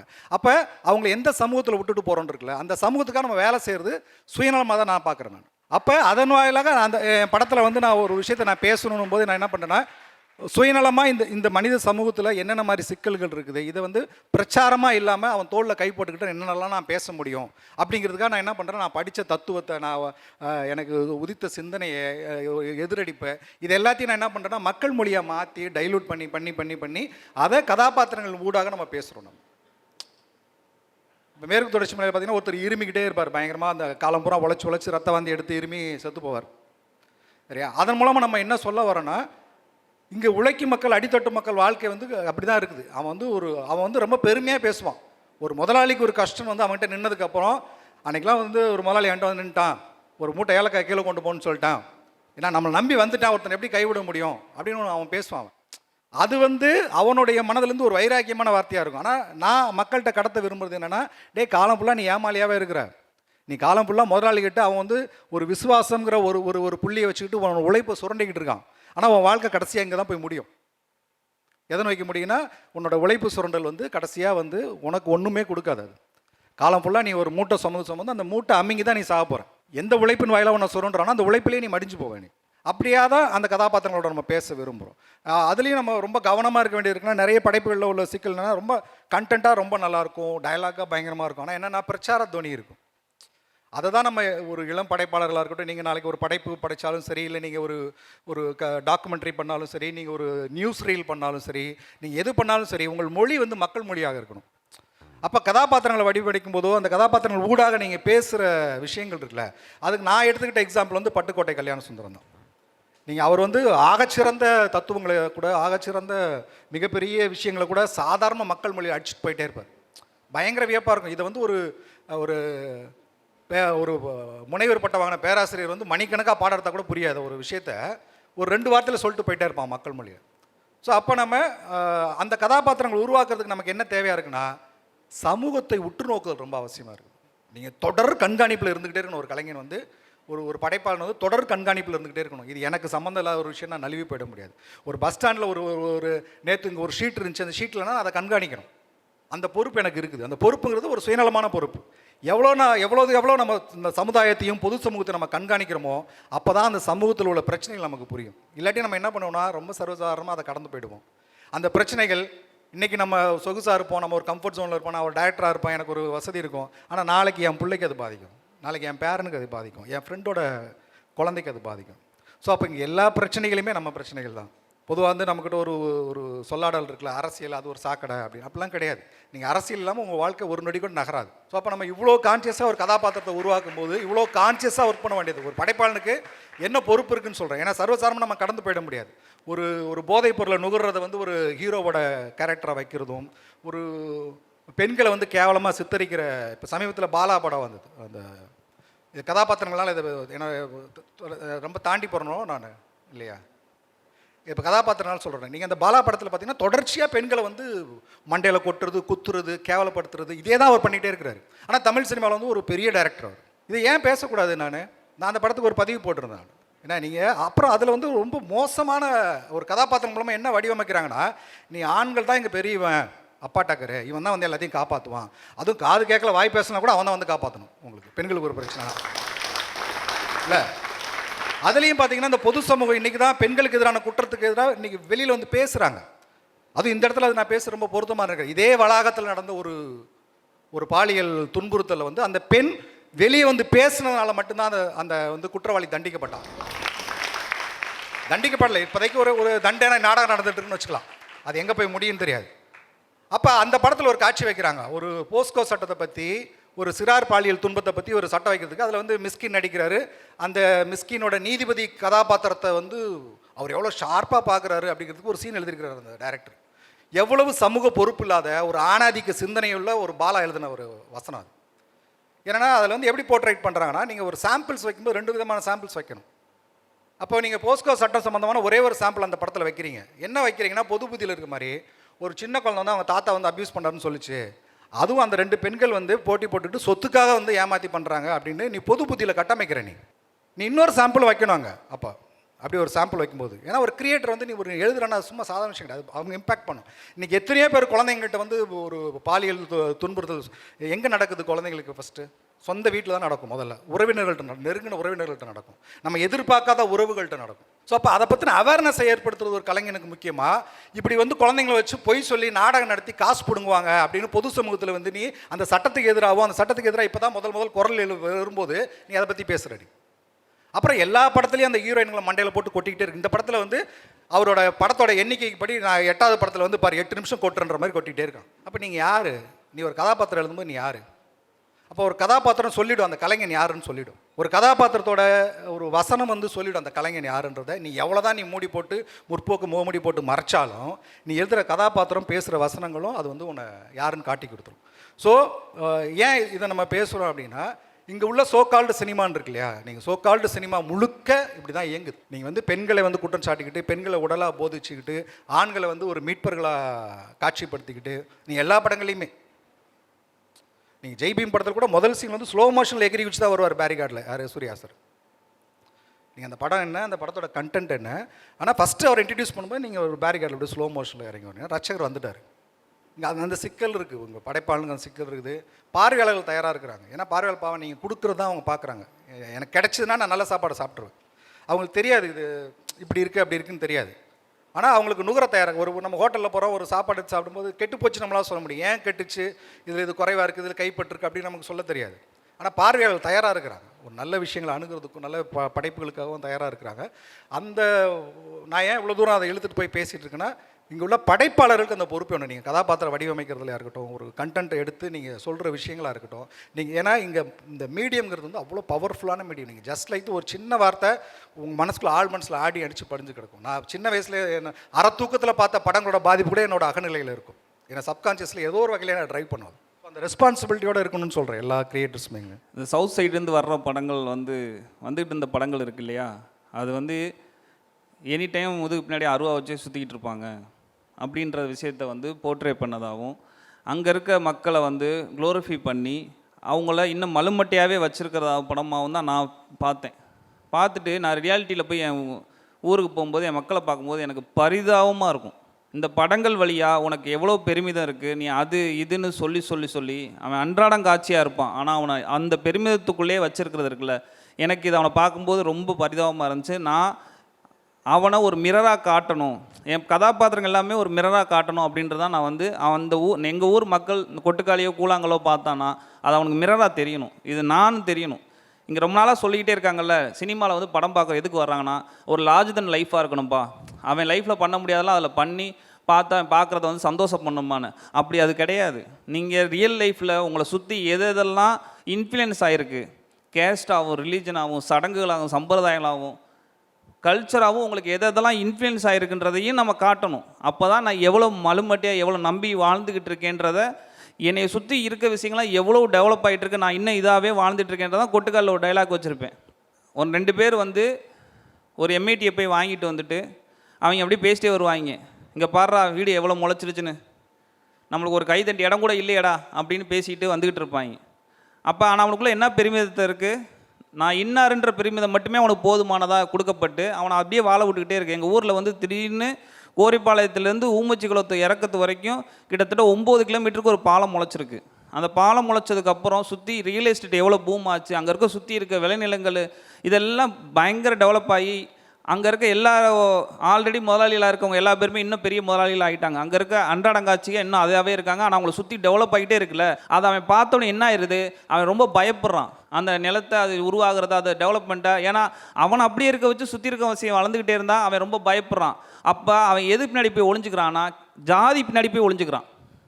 நான் இன்னாருன்றது பின்னாடி போய் ஒளிஞ்சிக்கிறதுல அவனுக்கு ஒரு பெருமிதம் இருக்குது, ஒரு சந்தோஷம் இருக்குது. நான் இந்த நீ இவ்வளோ விஷயம் டெவலப் ஆயிடுச்சுல, ஆனால் நான் இருந்தாலும் நான் யார் தெரியுமா அப்படின்னு அதுக்கு பின்னாடி போய் ஒளிஞ்சுக்கிறான். இதை நான் வந்து சொல்லணும், இதை நான் உனக்கு எதெல்லாம் இன்ஃப்ளூயன்ஸ் ஆகிட்டு இருக்கு, எதெல்லாம் உன்னை போட்டு மலுமட்டி ஆகிட்டு இருக்கு, விளம்பர படங்கள் மூலியமாகவும் மீடியாக்கள் மூலியமாகவும் சினிமாக்கள் மூலியமாகவும் உனக்கு எதெல்லாம் நீ இப்படியே இருக்கிறத இல்லை இன்னும் நீ பின்னோக்கி போகிறத ஒவ்வொரு படமும் வரும்போது உங்களுக்கு தெரியாது. சவுத் சைடு வந்து எவ்வளையோ பேரால் முயற்சினால், அவ்வளோ கம்யூனிஸ்டுகளோட முயற்சினால், நிறையா தோழர்களோட முயற்சினால் கொஞ்சம் கொஞ்சமாக ஒரு டெவலப்மெண்ட் வந்திருக்கும். ஒரே ஒரு படம் வந்து அவங்கள 10 வருஷத்துக்கு பின்னாடி தள்ளிவிடும். இதை நான் கண்ணுக்கு நேராக பார்த்துருக்கேன். எனக்கு முதல்ல லார்ஜ் தென் லைஃப் ஒரு இருக்கட்டும், ரட்சகன் வந்து ஏதோ பண்ணுறதெல்லாம் இருக்கட்டும், முதல்ல என் ஊர் மக்களாக காட்டணும். நான் அதுக்காக தான் இந்த 2 படமும் எடுத்தேன். ரெப்ரசன்டேஷன் ரொம்ப முக்கியமாக இருக்குது. நாம் வந்து இத்தனை வருஷமாக வந்து சினிமாக்களில் வந்து சினிமா வந்து வெறுமனே ஒரு என்டர்டெயின்மெண்ட் மீடியமாக மட்டும் இருந்த காரணத்தினால அவங்க சொன்ன மாதிரி லார்ஜர் தேன் லைஃபாக நீ என்ன வேணாலும் கஷ்டத்தில் இருந்துட்டு போ, வந்து பார்த்து ஒரு 10 நிமிஷம் 2 மணி நேரம் நீ வந்து என்ஜாய் பண்ணிட்டு போ, அந்த இடத்துல இருந்து இன்றைக்கி சினிமாவும் வேறு இடத்துக்கு தாண்டி போயிடுச்சு, மக்களும் ரசிகர்களும் தாண்டி போயிட்டாங்க. அதனால தான் இன்றைக்கி அந்த so called larger than life படங்கள் எல்லாம் ஃப்ளாப் ஆகிட்டுருக்கு. The so-called mainstream film, the so-called commercial film இருக்குல்ல, it is no more commercial anymore. இதுக்கு வந்துட்டு நம்ம ரொம்ப தெளிவாக புரிஞ்சுக்க வேண்டியிருக்கு. எந்த இடத்துல மக்கள் வந்து அந்த திரையில் காட்டக்கூடிய கதாபாத்திரங்களோட கனெக்ட் ஆகுறாங்களோ, இன்றைக்கி கார்ப்பரேட் ஃபில்ம் ப்ரொடக்ஷன் கம்பெனிஸும் சரி, yet another lot of production companies very important thing அவங்க பார்க்குறது ரிலேட்டபிலிட்டி. நம்ம அதை கமர்ஷியலாகவே நீங்கள் கணுகுனீங்கனாலுமே கூட ஆடியன்ஸோட கனெக்ட் பண்ணி பார்க்குறது தன்மை அந்த கதை பாத்திரங்களுக்கு இல்லை அப்படின்னு சொன்னால், அந்த திரைப்படத்தில் பேசக்கூடிய கண்டென்ட்டுக்கு இல்லைன்னு சொன்னால் அதை பார்க்குறதுக்கு ரசிகன் தயாராக இல்லை. அதை புரிஞ்சுக்கிறதுக்கு நம்ம இத்தனை வருஷம் நடந்திருக்கு, இத்தனை ஆடியன்ஸை நம்ம வந்து காவு கொடுத்துருக்கோம். இதுக்கப்புறமா நம்ம காவு கொடுக்க முடியாது. இதுக்கப்புறமா நம்ம ஒரு பக்கம் நீங்கள் பார்க்கக்கூடிய கமர்ஷியல் வேல்யூக்காகவோ அல்லது உண்மையிலேயே ஒரு கலைஞனுடைய ஒரு ஆத்மார்த்தமான ஒரு ஷேரிங்காகவோ பகிர்தலுக்காகவோ இனிமேல் நிச்சயமாக ஒரு ரிலேட்டபிளான யதார்த்தமான மனிதர்களை இப்போ நீங்கள் வந்து கொஞ்சம் இந்த சோகால் லார்ஜர் தென் லைஃப் பண்ணிட்டா அதுக்கு வேர்டு வச்சுருக்காங்க. யார் இளைஞர்கள் கிடையாது, குழந்தைகள் வச்சுருக்காங்க. அதுக்கு பேர் கிரிஞ்சுன்னு வச்சுருக்காங்க. அந்த கிரிஞ்சு அந்த பூமர் தன்மை எல்லாத்தையும் உடச்சி தூக்கி எறிஞ்ச எல்லா கிரெடிட்ஸும் உங்களுக்கு தான் போய் சேரும். உங்களுக்கும் உங்களை மாதிரியே இன்னும் யங்கர் ஜென்ரேஷன் தான் போய் சேரும். அந்த ரசிகர்களாக நீங்கள் உருவானதுக்கு மிக்க நன்றி. ஏன்னா இதை தூக்கி போட்டாச்சு நீங்கள். இதுக்கப்புறமா நம்ம அடுத்தது வந்து இன்னும் ரிலேட்டபிளான பீப்புளை நம்ம பார்க்க போகிறோம். இளைஞர்கள்னால் இப்போது சொல்லப்போனால் டிராகன் வந்து ரொம்ப ரிலேட்டபிளான ஒரு கதை பாத்திரமாக தான் நான் பார்க்குறேன். அதில் இருக்கக்கூடியதெல்லாம் அப்புறமா நம்ம பேசி பார்க்கலானாலும் நான் ரொம்ப இம்பார்ட்டண்ட்டாக ரொம்ப ரசித்தேன் அந்த படத்தை உண்மையிலே சொல்லப்போனால். ஏன்னா அது வந்து இன்றைக்கி உள்ள யதார்த்தமான இளைஞர்களை ரெப்ரசன்ட் பண்ணத்தான் செஞ்சுது, ரிலேட் பண்ணதான் செஞ்சுது. அதுக்கப்புறம் ஒரு இடத்துல போய் நிற்கும் போது அந்த இடம் ரொம்ப பெரிய படமாக மாறினதாக நான் விரும்புகிறேன். நான் பார்த்தேன், அது ரொம்ப பிடிச்சிருந்துச்சு. ஸோ இனி அப்படிப்பட்ட படங்கள் தான் அமையும். நம்ம எல்லாருக்கும் அது ஒரு பெரிய வாழ்த்துக்கான ஒரு செய்தி தான் அது. எனக்கு இந்த குறிப்பாக வந்து அண்ணன் பெண்கள் பாதுகாக்க ஒரு ஆண் இது தேவைன்றதை பற்றி ஒரு சூப்பர் பாயிண்ட் சொன்னார். நானும் தொடர்ந்து பார்த்து வந்துக்கிட்டே தான் இருக்கேன். இப்போ சின்ன எக்ஸாம்பிளுக்கு சொல்லாமல், இப்போ ஒட்டுக்காளியில் வந்து அந்த கிளைமேக்ஸ் இல்லைன்றது நிறைய பேரோட இதாக இருந்துச்சு. இன்னும் அந்த கிளைமேக்ஸ் மட்டும் வச்சுருந்தா இன்னும் கொஞ்சம் நம்பர் கலெக்ட் பண்ணியிருக்குமான்றது இன்ன வரைக்குமே வர்ற கருத்துக்களாக தான் இருக்குது இண்டஸ்ட்ரியிலேருந்து கூட எனக்கு. ஆனால் நீங்கள் யோசிச்சு பாருங்கள், அந்த கிளைமேக்ஸ் நம்ம வந்து அதுக்கப்புறம் வந்து இவங்க சொல்கிற கிளைமேக்ஸ்லாம் நம்ம வச்சுருந்தா எப்படி இருந்திருக்கும் அப்படின்ட்டு. இவங்க சொல்கிற கிளைமேக்ஸ் நான் நினைக்கிற கிளைமேக்ஸ் கிடையாது. இவங்க சொல்கிற கிளைமேக்ஸ், இந்த இண்டஸ்ட்ரியில் இருக்க பீப்புள் சொல்கிற கிளைமேக்ஸே வச்சுருந்தா சூரி போய் அவரை போய் அடித்து அந்த சாமியார் அடிச்சிருந்தா அது வந்து எப்படிப்பா பயங்கரமாக முடிஞ்சிருக்கணும், கிளாப் மூமெண்ட்டாக முடிஞ்சிருக்குமா அப்படின்னா திரும்பி ஒரு பெண்ணை காப்பாற்ற ஒரு ஆண் வந்திருப்பான்றதெல்லாம் முடிஞ்சிருக்கும். நீங்கள் கொஞ்சம் படத்தை கொஞ்சம் நீங்கள் ஆடியன்ஸும் வந்து ரொம்ப கரெக்டாக பார்க்குறீங்க. எனக்கு உண்மையை கொட்டுக்காளிக்கு வந்து நாங்கள் சபைக்கு வைக்கும்போது ரொம்ப பயந்தோம். அவ்வளோ சப்போர்ட் எங்களுக்கு கிரியேட் ஆச்சு. எனக்கு தெரிஞ்சு எனக்கு என்னன்னே தெரியல. இப்போ மேற்கு தொடர்ச்சி மலையும் ஒரு வியாபார ரீதியான சக்ஸஸ்ஃபுல்லான படம் தான். குற்றங்கடிதலும் வியாபார ரீதியாக மக்கள்கிட்ட போய் ரீச் ஆகி சக்ஸஸான படம் தான். கொட்டுக்காளியும் சக்ஸஸான படம் தான். ஆனால் இதுக்கு உள்ள கிடைச்சிருக்க உதாரணம் உங்கள்கிட்ட வந்து சேர்ந்துருக்க உதாரணம் என்னென்னா, இந்த மாதிரி படம் எடுத்தால் இது ஒர்க் ஆகாது அப்படின்ற உதாரணமாக வந்து கொண்டு சேர்த்தது இண்டஸ்ட்ரியில் இருக்குது, மீடியாவில் இருக்குது, சில இன்ஃப்ளூயன்சர்ஸ்னு விட்டுருங்களேன். ஆனால் நீங்கள் தொடர்ந்து கொஞ்சம் கவனிக்கும் போது இந்த பெண்களை காப்பாற்றுற ஆண்கள் சித்தரிக்கிற குளோரிஃபை பண்ணுற ஹீரோக்கள் குளோரிஃபை பண்ணுற படங்கள் சமீபமாகவும் வந்துக்கிட்டு தான் இருக்குது. அந்த படங்கள் வந்து 100 கோடியை தாண்டி கலெக்ட் பண்ணிட்டு தான் இருக்குது. நம்பர் கிராஸ் பண்ணுறதை பற்றி எனக்கு பிரச்சனையே கிடையாது. அது கருத்தியெல்லாம் என்னவா இருக்குது. இங்கே இருக்க ஒரு பொம்பளை பிள்ளைகிட்ட போயிட்டு வந்து உன்னை பாதுகாப்பாக நான் இருப்பேன்னு சொன்னால் அந்த பிள்ளை போடான்ட்டுருவோம் என்னை வந்து. ஆனால் இதே ஒரு படத்தில் வந்து நம்ம காட்டும்போது அதை வந்து நம்ம பெருசாக அக்செப்ட் பண்ணிக்கிறோம், பெருசாக இது பண்ணுறோம், அதுக்கு சந்தோஷப்படுறோம். நான் உண்மைக்கே சில படங்களை பேர் சொல்லிடுவேன். அவங்க என் நண்பர்களாகவும் இருக்கிறனால நீங்கள் கொஞ்சம் தேடி கண்டுபிடிச்சிக்கோங்க, சரிங்களா? கொஞ்சம் படத்தை கவனிங்க. யாராவது ஒருத்தன் உங்களை பாதுகாக்க ஒருத்தன் வர்றான்னு சொல்கிற மாதிரியான சித்தரிப்பு இருந்துச்சுன்னா அதை நீங்கள் கொஸ்டின் ரைஸ் பண்ணுங்கள். அதுக்கப்புறம் அந்த மாதிரியான படங்கள் வந்து வர கொஞ்சம் கம்மியாகும். நிராகரிக்க கற்றுக்கணும். நமக்கு எதிரான ஒரு படம் இருந்தால் அந்த படத்தை நிராகரிக்கணும். அது நமக்கு பிடிச்ச நடிகர் படமாக இருக்கட்டும், நமக்கு பிடிச்ச இயக்குனர் படமாக இருக்கட்டும், அதோட முந்தின வரலாறுலாம் விட்டுருலாம். அந்த படம் கருத்தியல் ரீதியாக எனக்கு எதிரான படமாக இருக்குதுன்னா அந்த படத்தை நிராகரிக்க கற்றுக்கணும். ஒரு இடத்துல போய் ஒரு கெட்டுப்போன சாப்பாடை நம்ம சாப்பிட்டோம், வம்பா இது சாப்பிடுன்னு நம்ம சாப்பிட மாட்டோம், தூக்கி போட்டுருவோம்ல. ஆனால் சினிமாவில் மட்டும் நம்ம என்ன பண்ணுறோன்னா 200 ரூபா டிக்கெட்டு காசு கொடுத்துட்டுமேட்டு டைம் கில்லிங்கு 2 மணி நேரம் உட்காந்து அந்த கருமத்தை பார்க்குறோம். ஏஞ்சி நீங்கள் வெளியே வரது இருக்குல்ல, அது மிகப்பெரிய எதிர்ப்பு. அது ஒரு 10 பேர் ஏஞ்சி வரான், ஒரு 80 பேர் ஏஞ்சி வரானா அது ஒரு செய்தியாக மாறும். அடுத்து படம் எடுக்கிறவனுக்கு அது ஒரு அவமானமாகவோ இல்லை ஒரு கான்சியஸாக மாறுவான். ஏன் அத்தனை பேர் எந்திரிச்சு தேட்டர் விட்டு வெளியே போனாங்க. படம் தேட்டருக்குள்ளே வராமல் இருக்கிறது பிரச்சனை இல்லை. வந்ததுக்கப்புறம் தொடர்ச்சியாக ஒருத்த வந்து எனக்கு திரையில் வந்து எனக்கு எதிராக பேசிக்கிட்டே இருக்கான், எனக்கு எதிராக நான் இது பண்ணிகிட்டே இருக்கானா அவனை உட்காந்து லிசன் பண்ண வேண்டிய எந்த அவசியமும் எனக்கு கிடையாது. ஒரு 200 ரூபா தண்டமாக போச்சுன்ட்டு ஏஞ்சி வரணும். இந்த படங்களை நிராகரிக்க கற்றுக்கணும். சில நேரத்தில் எப்படி நம்ம கொண்டாடுறதுக்கு நம்ம தயாராக இருக்கணுமோ அதே மாதிரி நிராகரிக்க வேண்டிய படங்களை காசு கொடுத்துட்டு போனால் கூட நிராகரிக்கிறதுக்கு நம்ம தயாராக இருக்கணும். மகளிர் மட்டும் is a very good movie. But குற்றம் கடிதல் நான் வந்து தியேட்டரில் பார்த்தேன். அதுக்கப்புறம் கலைஞர் டிவியில் நைட் 10 o'clock போட்டேன். அதுவே நான் 2 தடவை பார்த்துருக்கேன். அந்த கேரக்டர் மெல்வின் இருக்காங்க, அவங்க பேர் என்னன்னு தெரியல. யாரை சொல்றீங்க? மெல்வின், அந்த கேரக்டரோட பேர் மெல்வின். ராதிகா பிரசித்தா. ஓகே. இப்போ எப்போ நம்ம ஸ்க்ரீனில் பார்க்கலாம் உங்கள் டைரக்ஷனில்? சீக்கிரமாக பார்க்கணும். எனக்கு ரொம்ப ஆர்வமாக இருக்குது. நாங்களும் பேசிட்டு தான் இருக்கிறோம். அதுக்கான வாய்ப்புகள் சீக்கிரம் நடக்கும், சீக்கிரமாக நடக்கணும். Thank you sir. Have a good day. Thank you. I'm Pavithra from லாயலா college sir. நாங்கள் ஜேர்னலிசம் ஸ்டூடெண்ட்ஸ். ஸோ அந்த பேக்ரவுண்ட் ஒரு கொஷின் என்னென்னா, மூவி ரிவ்யூவர்ஸ் இருக்காங்களா சார்? ஸோ நீங்கள் சொன்னீங்க இப்போது சென்சார் போர்டு வந்து எவ்வளோ இம்பார்ட்டண்ட்டு நீங்கள் பேசுனீங்க. நான் பர்சனலாக என்ன ஃபீல் பண்ணுறேன்னா, அந்த போர்டில் இருக்க மெம்பர்ஸ் மாதிரி ஒரு குரூப் இருக்காங்க மூவி ரிவ்யூவர்ஸ்னு. ஸோ அதனால் ஒரு மூவி ரிவ்யூவராக ஒரு சினிமா ஆர்டிக்கல் நாங்கள் எழுதுகிறோம் அப்படின்னா என்ன மாதிரி பொறுப்புகள் எங்களுக்கு இருக்குது? அப்படி அந்த பொறுப்புகள் வந்து நாங்கள் ஏன்னா நாங்கள் ஒரு விஷயத்தை பார்த்து கன்சியூம் பண்ணி அதை நாங்கள் கொடுக்க போகிறோம். மூவி ரிவ்யூஸை பார்த்துட்டு இன்னமும் தேட்டர் வர ஆடியன்ஸ் நிறைய பேர் இருக்காங்க. ஸோ அப்படி இருக்கும்போது என்ன மாதிரி ஒரு ரெஸ்பான்சிபிலிட்டி எங்களுக்கு இருக்கும் அப்படின்னு சொல்லுங்கள் சார். இன்னொரு விஷயம் என்னென்னா, அப்படி பொறுப்பு இல்லாமல் எழுதுறவங்களால ஒரு நல்ல படத்துக்கு என்னென்ன இம்பேக்ட் ஆகுது அப்படின்னு சொல்லுங்கள். நீங்கள் நல்ல படம் கெட்ட படம் அப்படிங்கிறது உங்களுடைய கண்ணில் தான் இருக்குது. ஓகே, அது ஒரு ஓரமாக வைப்போம். ஆனால் இன்னொரு முக்கியமான விஷயத்தை நம்ம புரிஞ்சுக்க வேண்டியிருக்கு. இன்றைக்கி வந்து எப்படி ஒரு சினிமாங்கிறது வந்து ஒரு இண்டஸ்ட்ரியாக டெவலப் ஆகி இருக்கோ, அதோடைய இன்னொரு அங்கமாக தான் இன்றைக்கி ரிவ்யூவிங் இண்டஸ்ட்ரியே இருக்குது. அது it has become an industry. ஏன்னா நீங்கள் ரிவ்யூக்கள்லாம் போடுறத வச்சு அவங்களுக்கு சில வியூஸ் இருக்குது. அந்த வியூஸான அடிப்படையில் அவங்களுக்கான வருமானம் இருக்குது. அந்த வருமானம் வந்து அவங்க பார்க்குற அந்த பார்வையாளர்கள்ட்ட மட்டும் இருந்து இல்லை, ஆனால் இண்டஸ்ட்ரியில் நடக்கக்கூடிய படங்கள்லேருந்து அவங்களுக்கு பணம் போக தான் செய்யுது. இது இன்றைக்குள்ள யதார்த்தம் இதுதான். அப்போ என்ன ஆகுதுன்னு சொன்னால், இது ஒரு பக்கம். இன்னொரு பக்கம் என்ன ஆகுது, ஒரு எதை பற்றினாலும், அதாவது ஒரு உங்களுக்கு ஜேர்னலிசம் ஸ்டூடெண்ட் உங்களுக்கு தெரிஞ்சிருக்கும்ல, ஒரு நாய் வந்து ஒரு மனுஷனை கடிச்சிருச்சுன்னா அது நியூஸ் கிடையாது. ஒரு மனுஷன் ஒரு நாயை கடிச்சிச்சா அது நியூஸ். அப்போது என்ன ஆகுது, நீங்கள் ஒரு படத்தை பற்றி நல்ல விஷயங்களை பற்றி பேசுகிற போது உங்களுக்கான வியூஸ் கிடைக்க போகிறது இல்லை. நீங்கள் அதை பற்றி ஒரு கான்ட்ரவர்ஷியலாக இல்லை உங்களுடைய ஒப்பீனியனை இன்னும் கொஞ்சம் ஹார்ஷாக இப்படி பல விதங்களில் நீங்கள் உங்களுடைய அட்டென்ஷனை சீக் பண்ண முயற்சி பண்ணுறீங்க. அப்போ தான் உங்களுக்கான வேல்யூ ஆஃப் காமர்ஸ் ஏறுது. இந்த சூழலில் தான் நம்ம மொத்தமாக இண்டஸ்ட்ரியும் ரிவ்யூவும் நடந்துக்கிட்டு இருக்கு. இதை எனக்கு தெரிஞ்ச வரைக்கும் ஒரு பக்கம் நீங்கள் வந்து ரிவ்யூவராக கேட்குறீங்க. அடிப்படையாக ரிவ்யூவிங்னா என்னன்றது நம்ம புரிஞ்சுக்க வேண்டியிருக்கு.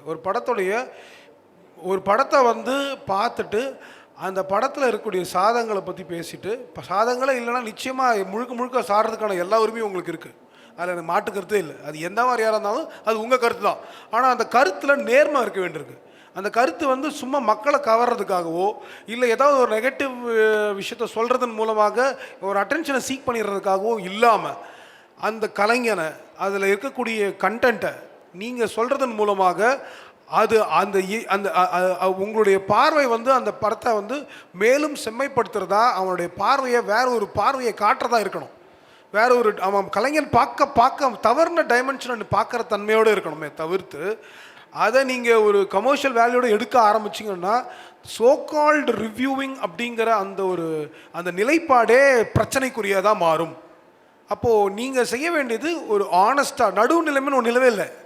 உங்களுடைய பார்வை என்னங்கிறது மட்டும்தான் இருக்குது. ஆனால் அது உங்களுடைய பார்வை நேர்மையானதாக இருந்தால் அதுவே போதுமானது. என்னுடைய கருத்து. மீடியாவை பொறுத்த வரைக்கும் என்னென்னா ரெண்டு விதமாக இருக்குது. ஒன்று இன்ஸ்டியூஷனல் ஆன மீடியா, இன்னொன்று தனிநபர்கள் மீடியா. இப்போ வந்து யூடியூபர்ஸ் இதெல்லாம் வந்ததுக்கப்புறம் என்னென்னா அது வெறும் தனி நபர் சார்ந்த, அவருடைய ஐடியாலஜி சார்ந்த, அவருடைய பார்வை சார்ந்த மீடியமாக மாறிடுச்சு.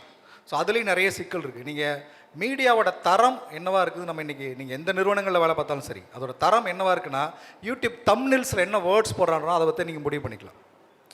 அப்போ இங்கே எதை நோக்கி இழுக்கிறான் இல்லையா, அந்த காலத்துலேருந்து தான் பிரிண்ட் மீடியாவிலேருந்து தான் பண்ணுறாங்க.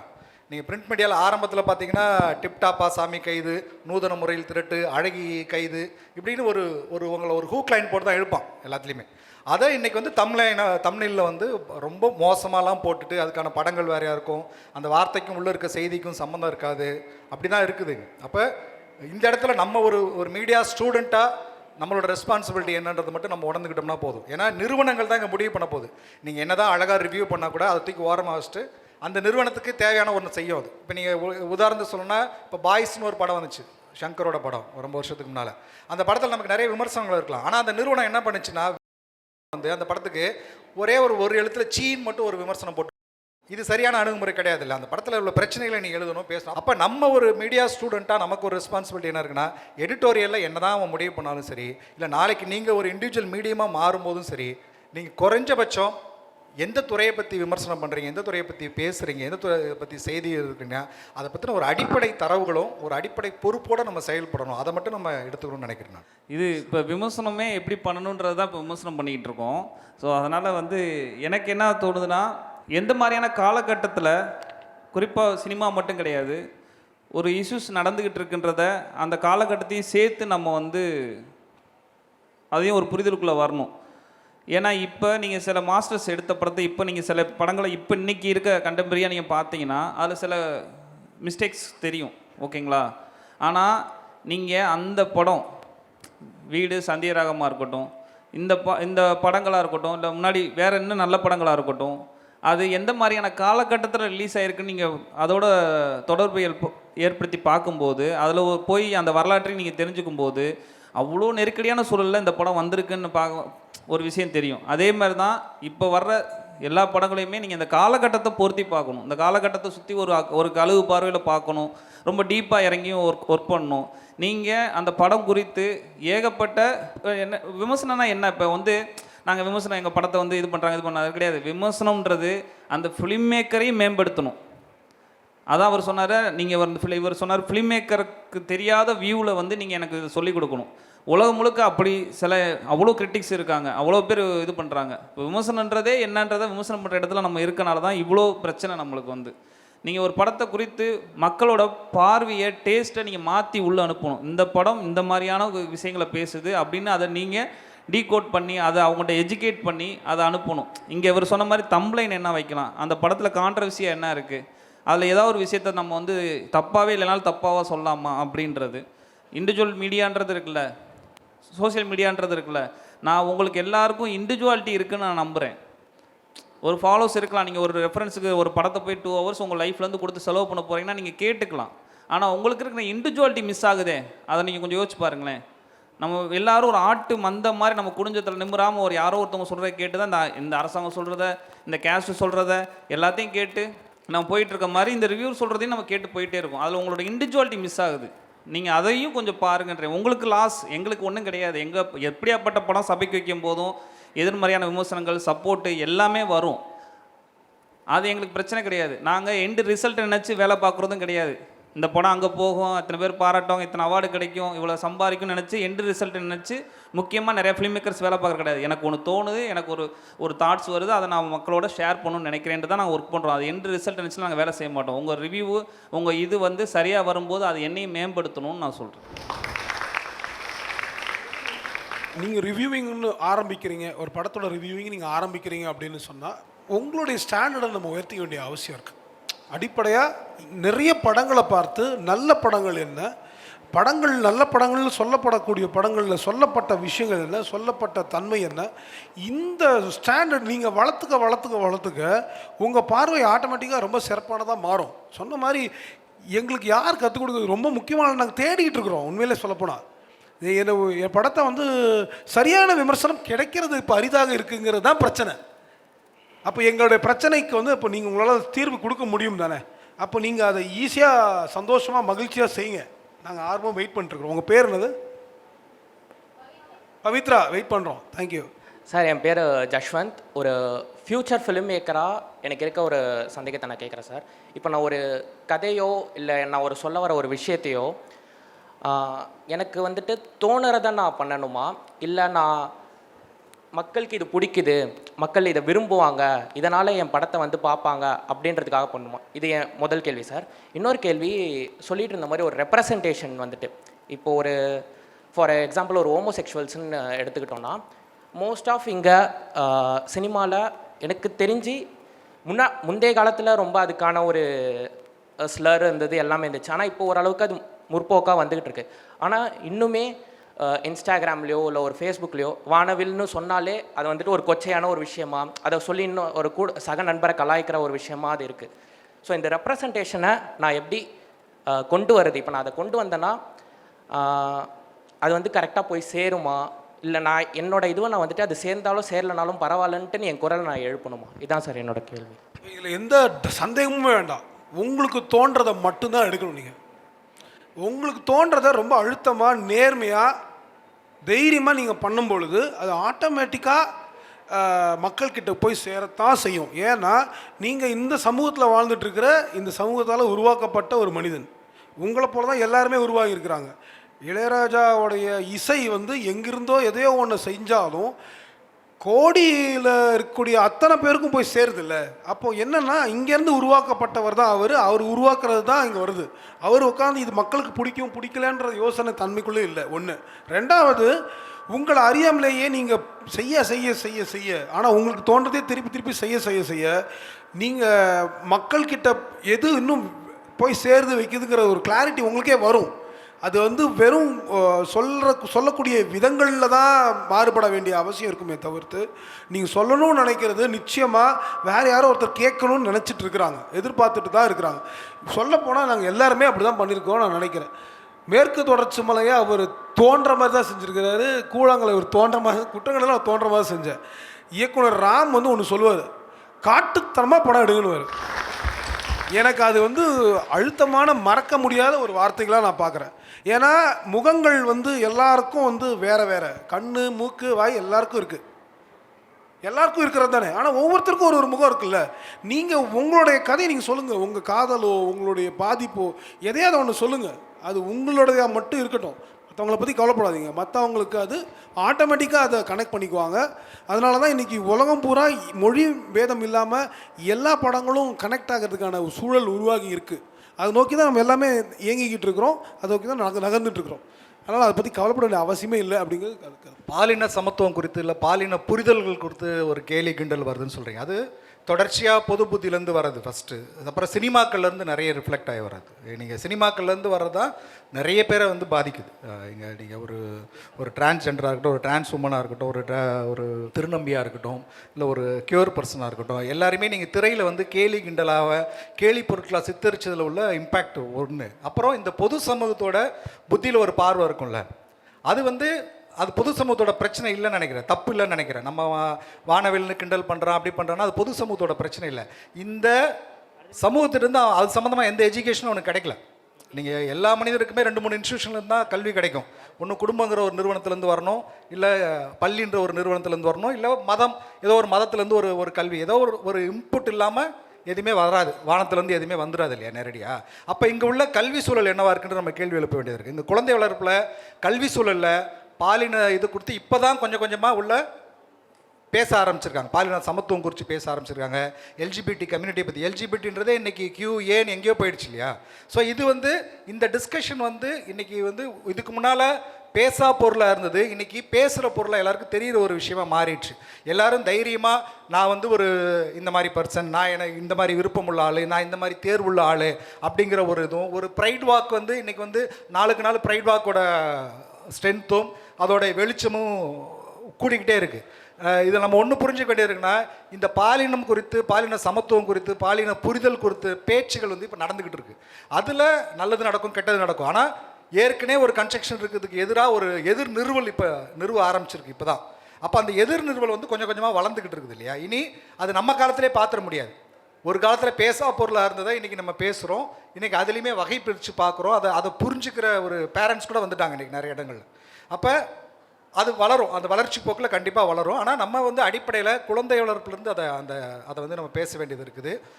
பள்ளியில் சிலபஸில் அதை வைக்க வேண்டியதாக இருக்குது. இன்றைக்கி சிலபஸ்க்குள்ளே அதை வச்சுட்டோம்னா நம்ம பேசுகிற அத்தனை விஷயங்களையுமே சிலபஸ்லேருந்து ஆரம்பிச்சோன்னு வச்சுக்கோங்க, எல்லாமே ஈஸி. நீங்கள் யாரும் எனக்கு வந்து ஒரு ரச்சகர் வந்து என்னை காப்பாற்ற வேண்டியதே இல்லை, ஒருத்தர் வந்து கையை தூக்கிட்டு எனக்கு பேச வேண்டிய அவசியம் இல்லை, எனக்கு சொல்லிக் கொடுக்க வேண்டிய அவசியம் கிடையாது. எனக்கு வந்து நீ என்னுடைய நான் குழந்தையாக இருக்கும்போதுலேருந்தே பாலின சமத்துவம் குறித்து, சாதியை குறித்து, பொருளாதாரம் குறித்து என்னை அறிவியல் பூர்வமாக இந்த பள்ளிக்கல்வி வந்து வளர்த்தெடுத்துச்சுன்னா நான் எவன் பின்னாலே போக வேண்டிய அவசியமே கிடையாது, எவனும் வந்து என்னை காப்பாற்ற வேண்டிய அவசியம் கிடையாது. ஆனால் நமக்கு இங்கே இந்திய அரசியலமைப்பு சட்டத்தில் நமக்கு என்ன சொல்லுதுன்னா, ஒவ்வொரு குடிமகனும், இந்த நிலத்தில் பிறந்த ஒவ்வொரு குடிமகனும் அறிவியல் பூர்வமாக வளரணும் அப்படிங்கிறது தான் ஃபண்டமெண்டல் ரைட்ஸ் நமக்கு, ஆர்டிகல் 14 சம்திங். ஆனால் அதன்படி இங்கே அரசோட சிலபஸ் இருக்குதானே கிடையாது. நீங்கள் பேச்சுக்கு தீண்டாமே ஒரு பாவ செயல் போடுவான், அவ்வளோதான். ஆனால் உள்ளுக்குள்ள அதை பற்றி பாடம் நடத்த மாட்டான். இப்போ ஒன்றும் இல்லை, இப்போ சமீப காலங்களாக தென் மாவட்டங்கள்லையும் சரி, எல்லா இடத்துலையும் சரி, சாதிய மோதல்கள் வந்து குழந்தை பசங்க ஒன்றும் இல்லை, ஒரு நாங்குநேரியில் ஒரு தம்பி வந்து கபடி விளையாடுறான், கபடியில் ஜெயிக்கிறான். ஒரு ஆதிக்க சமூகத்துக்கு வந்து அவன் கபடியில் ஜெயிக்கிறது தாங்க முடியாது, வெட்டுறான். அவன் கவலைக்கிடாமல் இருக்கிறான்.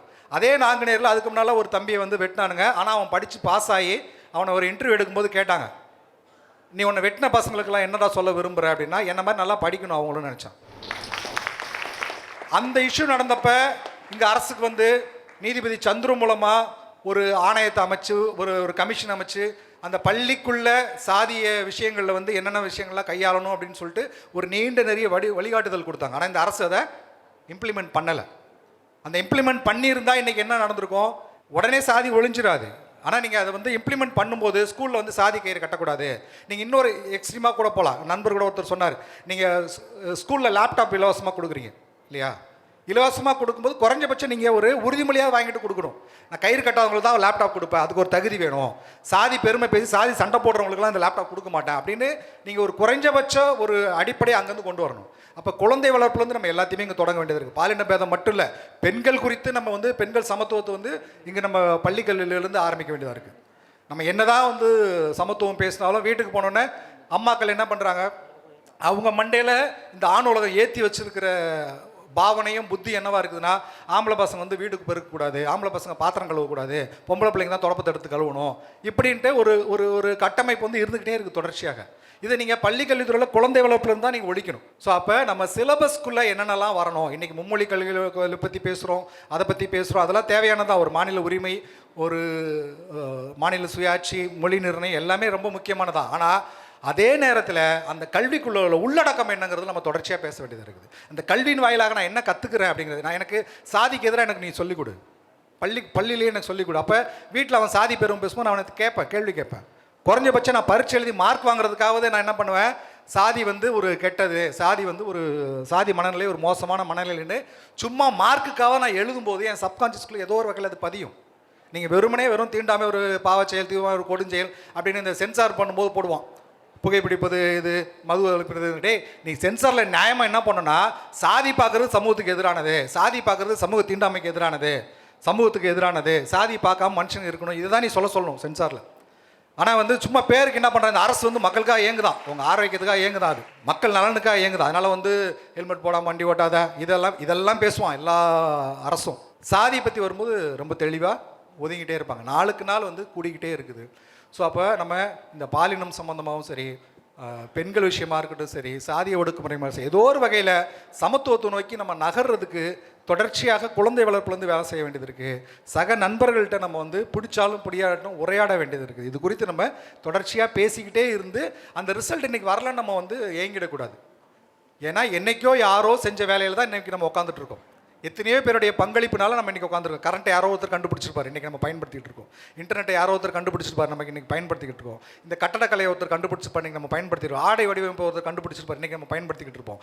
ஆனால் அந்த பங்களிப்பு செலுத்தியவர்கள்லாம் யாரும் முகமே தெரியாது. அப்போ நம்ம தொடர்ச்சியாக சமூகத்துக்கு ஏதோ ஒரு வகையில் இந்த பங்களிப்பு திருப்பு செலுத்திக்கிட்டே இருக்க வேண்டியது இருக்குது. அது நான் முதல்ல சொன்ன அந்த புள்ளியிலே வந்து நின்று முடிச்சுக்கலான்னு விரும்புகிறேன்.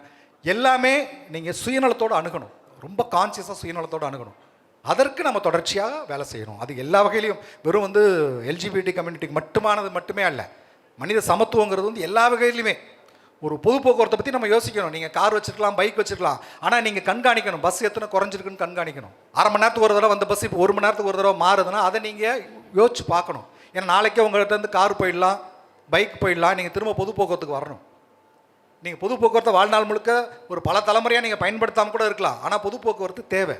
நான் எனக்கு ஒரு வாகன வசதி இருக்குதுனால நான் அதை கண்காணிக்காமல் இருக்கிறேன், அந்த பஸ்ஸோட தரம் என்னவா இருக்குதுன்னு தெரியாமல் இருக்கிறேன் அப்படின்னா அது ரொம்ப சுயநலமானது. அதுதான் நியாயமான சுயநலம். உங்களுக்கு நீங்கள் வந்து இந்த சமூகத்துக்கு செய்கிற அனைத்தும் உங்களுக்காக செய்து கொள்கிறது, இந்த சமூக சமநிலைக்காக செய்கிற அனைத்தும் உங்களுக்காக மட்டுமே செய்து கொள்கிறது, உங்கள் சந்ததிக்காக செய்து கொள்கிறது. இதை மட்டும் கவனத்தில் வச்சுங்க. நன்றி. குறிப்பாக நீங்கள் சில இதெல்லாம் கேட்டீங்க, இதெல்லாம் நம்ம பேசலாமா, நான் என்ன மாதிரியான இதை ஒர்க் பண்ணுறது அப்படின்ட்டு. நான் ஏற்கனவே சொன்ன மாதிரி தான், எண்ட் ரிசல்ட்டை பார்த்து நீங்கள் ஒர்க் பண்ண வேண்டியதில்லை. உங்களுக்கு தோன்றதை நீங்கள் உங்களுக்கு சரின்னு படுறதை நீங்கள் செய்யலாம். ஏன்னா குறிப்பாக ரஞ்சித் அண்ணனோட வருகைக்கு அப்புறம் தமிழ் சினிமாவோட கதை சொல்லல் முறையிலேருந்து எல்லாமே மாறிடுது. ஓகேங்களா? குறிப்பாக அவரை தான் நான் அந்த இடத்துல மென்ஷன் பண்ண விரும்புகிறேன். அதனால் நீங்கள் தொடர்ந்து இங்கே எல்லாமே உரையாட ஆரம்பிச்சிட்டாங்க. இங்கே ஒரே ஒரு சின்ன விஷயம் மட்டும்தான், உங்களுக்கு சரின்னு படுறதை செய்யுங்க அப்படின்னு நம்ம சொல்கிறோம் இல்லையா? அந்த சரி வெறும் சரியா இல்லை உண்மையா அப்படின்றத மட்டும் நீங்கள் பார்த்துக்கணும். நீங்கள் முதல்ல இப்படி யோசிங்களேன், நான் ஒரு நல்ல கதையை கூட ஒரு நல்ல கதை வரலப்பா, ஒரு நல்ல படமே வரலப்பா, ஒரு நல்ல கவிதை கூட எழுதப்படலப்பா, ஒரு நல்ல இது மாதிரி எக்ஸாம்பிள்ஸ் நீங்கள் என்ன வேணால் வச்சுக்கலாம். ஓகேங்களா? ஒரு நல்ல படம் கூட வரலப்பான்னு நீங்கள் சொல்கிறதுக்கு அவ்வளோ நல்ல படங்களை பார்த்துருக்கணும். நீங்கள் முதல்ல ஒரு நல்ல ஷார்ட் ஸ்டோரியே எழுதப்படலைன்றதை சொல்கிறதுக்கு பின்னாடி நீங்கள் அவ்வளோ கதைகளை படிச்சிருக்கணும். ஒரு நல்ல கவிதை கூட எழுதப்படலைன்னு சொல்கிறதுக்கு முன்னாடி அவ்வளோ கவிதைகளை படிச்சிருக்கணும்.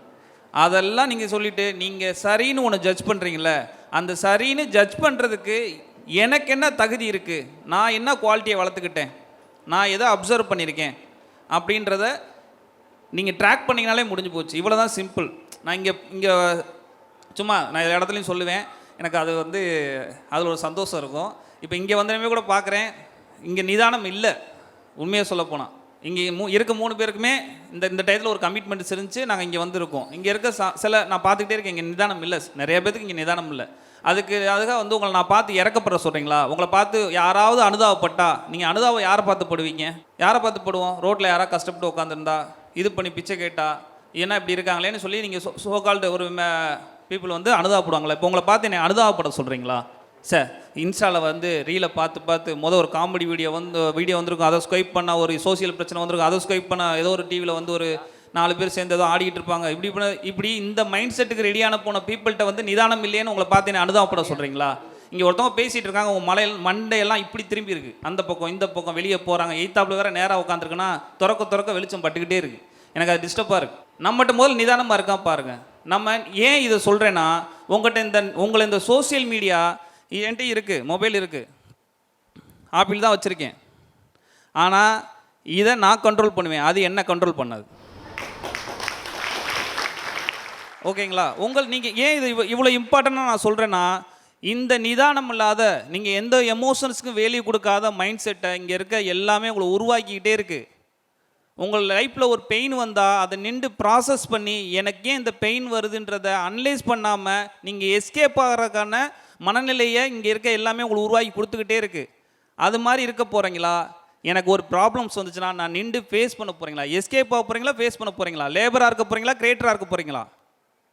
அதுதான் இங்கே பாயிண்ட்ஸ். ஸோ நிதானமாக பாருங்கள், உங்களை சுற்றி என்ன நடக்குதுன்றதை பாருங்கள். நான் இங்கே வந்ததுலேருந்து கவனிச்சதை வச்சு சொல்கிறேன். ஏன்னா நான் அப்சர்வ் பண்ணணும் இல்லையா? அதுக்காக உங்களை பார்த்து அனுதாபப்பட சொன்னீங்கன்னா நான் அனுதாபப்பட்டுக்கிறேன். அனுதாபப்படுறது உங்களுக்கு பிடிக்கும்னா நான் அனுதாபப்பட்டுக்கிறேன். ஆனால் என்னை பார்த்து எவனுமே அனுதாபப்படக்கூடாதுன்னு நான் திமிராத்து சொல்லுவேன். என்னை பார்த்து நீ அனுதாபம்லாம் படாத, நான் படம் எடுத்தது அப்படி தான் படித்தேன். அனுதாப ஓட்டெலாம் எனக்கு தேவையில்லை. நீ அனுதாபப்பட்டு நான் இது பண்ணியிருந்தால் என்ன இருக்கும்? அழுது புலம்பி உச்சி கொட்டிட்டு சே அப்படின்ட்டு நீ போயிடுவ. அனுதாபம் எனக்கு தேவையில்லை. நீ என்னோட பார்ட்டிசிபேட் பண்ணணும்னு நினச்சேன், நீ என்னோட உரையாடணும்னு நினச்சேன். அதுவே எல்லோரும் நினைங்க. முதல்ல நிதானமாக இருங்க, ஃபோக்கஸ் பண்ணுங்கள்.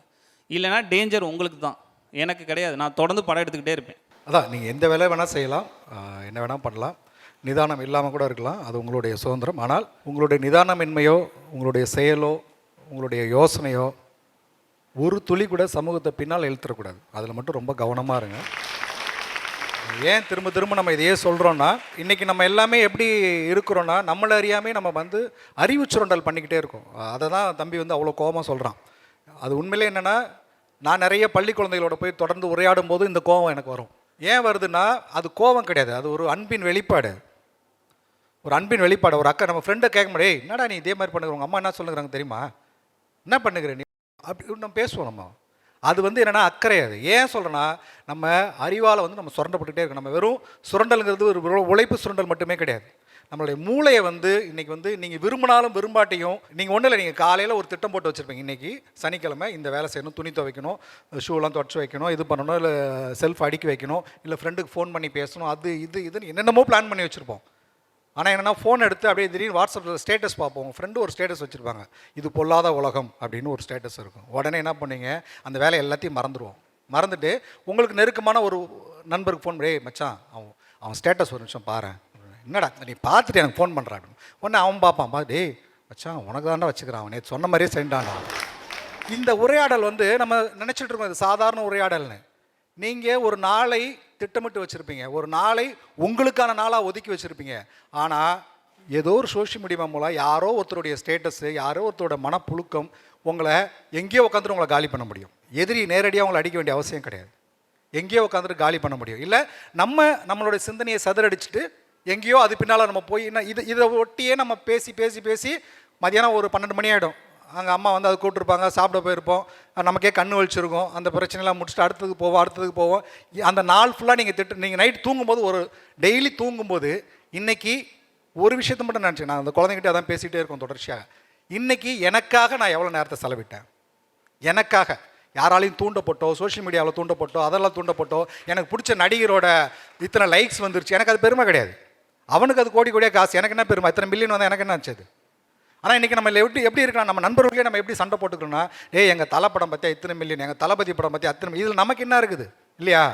அப்போ நம்மளுடைய என்னவா இருக்குன்னா, இந்த சோஷியல் மீடியா வந்ததுக்கப்புறம் நம்மளுடைய வினோத் சொன்ன மாதிரி, நான் கிராமங்களில் எனக்கு பொருளாதார சுரண்டி நான் ஒன்றும் இல்லாமல் ஆனப்போ எனக்கு வந்து அந்த காம்ப்ளெக்ஸில் வந்து ஒரு தற்பெருமை தேவைப்படுது. நான் ஒன்றும் இல்லாதவன் நினைக்கிறதுக்கு நான் சாதிக்கினால ஒளிஞ்சுக்கிறேன் இல்லையா? அதே மாதிரி நம்ம என்ன பண்ணுறோம், தொடர்ச்சியாக இளைஞர்கள் எல்லாமே என்ன பண்ணுறோம், நடிகர்கள் பின்னால் நம்ம ஒளிஞ்சுக்கிறோம். நம்மளுடைய தோல்விகளை மறைச்சிக்கிட்டு நமக்கு பிடித்த நடிகர்கள் வந்து ஜெயிக்கும் போது அவனுடைய வெற்றி வந்து உளவியலாக நான் என்ன பண்ணுறேன்னா என்னோட வெற்றியை நினச்சிக்கிறேன் நான்.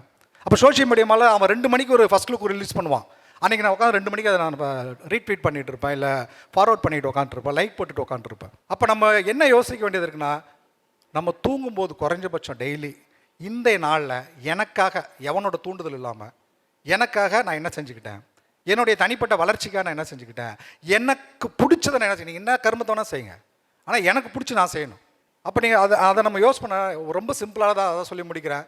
உங்களுடைய ஒவ்வொரு நொடியும் உங்களுக்காக மட்டும் செலவு பண்ணுங்கள், எவனுக்காகவும் செலவு பண்ணாதீங்க. ஆனால் இந்த சோஷியல் மீடியா வந்து எப்படின்னா, உங்கள் நேரத்தை களவாடுவதன் மூலமாக உங்கள் மூளையை களவாடுது. உங்கள் மூளையை களவாடுவதன் மூலமாக உங்களை வெறும் ஒரு நுகர்வு பண்டமாக மட்டும்தான் வச்சுருக்குது.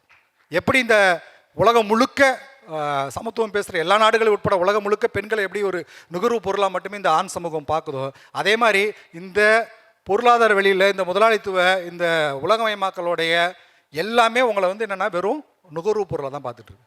நம்ம கொடுத்த டேட்டாட்ட இன்றைக்கி நம்ம போய் பிச்சை கேட்டு உட்காந்துக்கிறோம் ஏன்னு. நம்ம கொடுத்த டேட்டா நீங்கள் ஒரு படம் பதிவு போட்டு போட்டு போட்டு போட்டு போட்டு போட்டு இப்போ நீங்கள் சினிமா, தமிழ் சினிமான்னு நான் ஒரு பதிவு போட்டிருப்பேன், அவர் ஒரு பதிவு போட்டிருப்பார், இவர் ஒரு பதிவு போட்டிருப்பார், நான் ஒன்று பேசியிருப்பேன், அதை ஒன்று பேசியிருப்பேன். இந்த டேட்டாவெலாம் எடுத்து அவன் எனக்கு பதில் சொல்கிறான். நான் இன்றைக்கி போயிட்டு க்ரோ கிட்ட கேட்க வேண்டியதாக இருக்குது, தமிழ் சினிமாவோட முதல் படம் என்ன அப்படின்னு. அப்போ நம்ம அறிவை களவாண்டு நம்மளை பிச்சைக்காரனாக மாற்றுறான் அவன். ஸோ அறிவியல் தொழில்நுட்பங்கள் வளரும்போது நம்ம நிராகரிக்க முடியாது. அதோடைய பலன்களை மட்டும் நம்ம அனுபவிச்சுக்கணும். அதை நம்ம எவ்வளோ ஆக்கப்பூர்வமாக இன்றைக்கெல்லாம் நாங்கள் எங்கள் காலத்தில் ஒரு நல்ல சினிமா தேடி போய் பார்க்க முடியாது. இன்றைக்கி உட்காந்த இடத்துல நம்ம எல்லாத்தையும் பார்க்க முடியும். அப்போ நம்ம தொழில்நுட்ப வளர்ச்சியை நம்ம ரொம்ப சரியாக பயன்படுத்திக்கிட்டு, நமக்காக மட்டுமே பயன்படுத்திக்கிட்டு, சில சதர்கள் இருக்க தான் செய்யும். அதுக்குன்னு ரொம்ப நம்ம இதுவாக இருக்க முடியாது. சில நேரம் வந்து நமக்கு ஒரு நேரம் தேவை தான், நமக்கான ஒரு அந்தரங்கமான நேரம் தேவை தான், எல்லாமே உண்டு தான். ஆனாலும் அதே நேரத்தில் நம்ம டெய்லி நமக்கான நேரத்தை நமக்கு செலவு பண்ணுறோமா இல்லையாங்கிறத சுய பரிசோதனை செய்ய வேண்டிய அவசியம் இருக்குது. அதை மட்டும் டெய்லி பண்ணிவிடுங்க. ஏன்னா அது கொஞ்சம் விட்டோம்னா அசந்தான் நம்மளை காலி பண்ணிவிடும். நம்ம நினச்சிக்கிட்டு இருப்போம் நம்ம வந்து பயங்கரமான ஒரு டேட்டா நாலேஜோடு இருக்கிறோம், அதுவாக இருக்கணும். 10 நாள் நெட் கனெக்ஷன் இல்லைனா ஒன்றுமே கிடையாது, பைத்தியம் முடிச்சு போயிடும் நம்ம எல்லாருக்குமே. 10 நாள் இன்டர்நெட் கனெக்ஷன் இல்லைன்னா என்னடா செய்ய போகிறேன் இன்றைக்கினா ஒன்றுமே கிடையாது. ஸோ அப்போ மனிதர்களோட நேரடியாக உரையாடுறதும், நேரடியாக மனிதர்களோட கண்காணிக்கிறதும், மனிதர்களை அப்சர்வ் பண்ணுறதும் ரொம்ப முக்கியமானதாக இருக்குது. சக மனிதர்கள் கூட உரையாடுறது ரொம்ப முக்கியமானதாக இருக்குது. அதை நம்ம முதல்ல செய்வோம். நம்மளுடைய தனிப்பட்ட நேரத்தில் அந்த வளர்ச்சி சாதனங்களை எல்லாமே அறிவுபூர்வமாக ஆக்கப்பூர்வமாக நம்ம பயன்படுத்தணும் அப்படிங்கிற ஒரு தாழ்மையான வேண்டுகோளை வச்சுக்கிட்டு முடிச்சுக்கிறேன். நன்றி.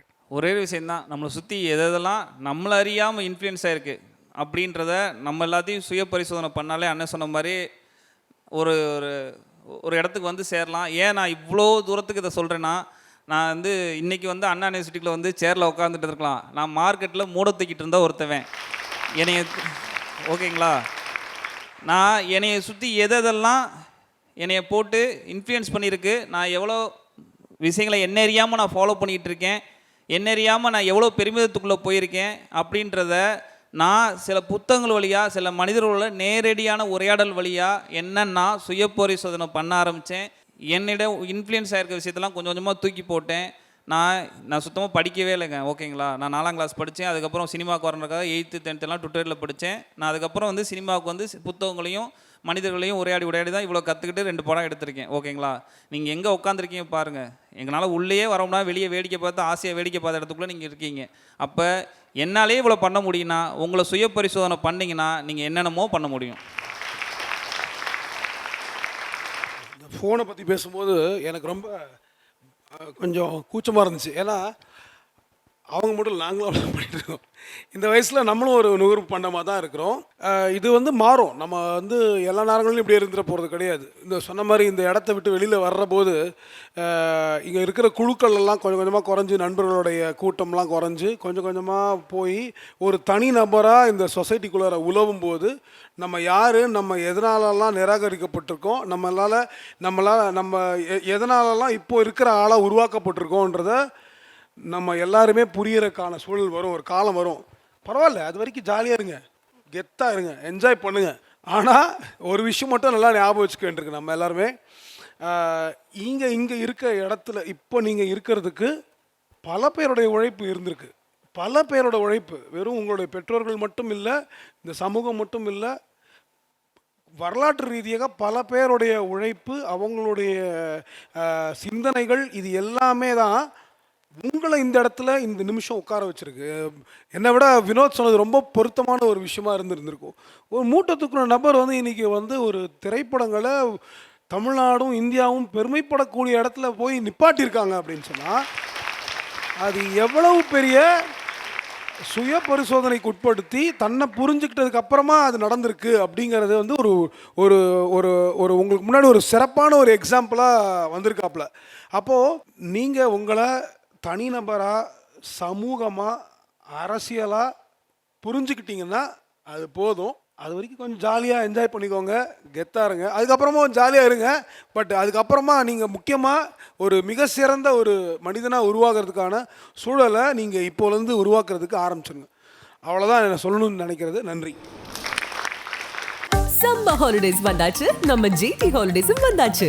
GT holidays, south India's #1 travel brand. மணப்பெண்ணின் பிரத்யேகமான திருமணம் விவாஹா தி சென்னை சில்க்ஸ். இனி வீட்லயே பானிபூரி செய்யலாம் எல்லாரும். ஆச்சி பானிபூரி கிட்.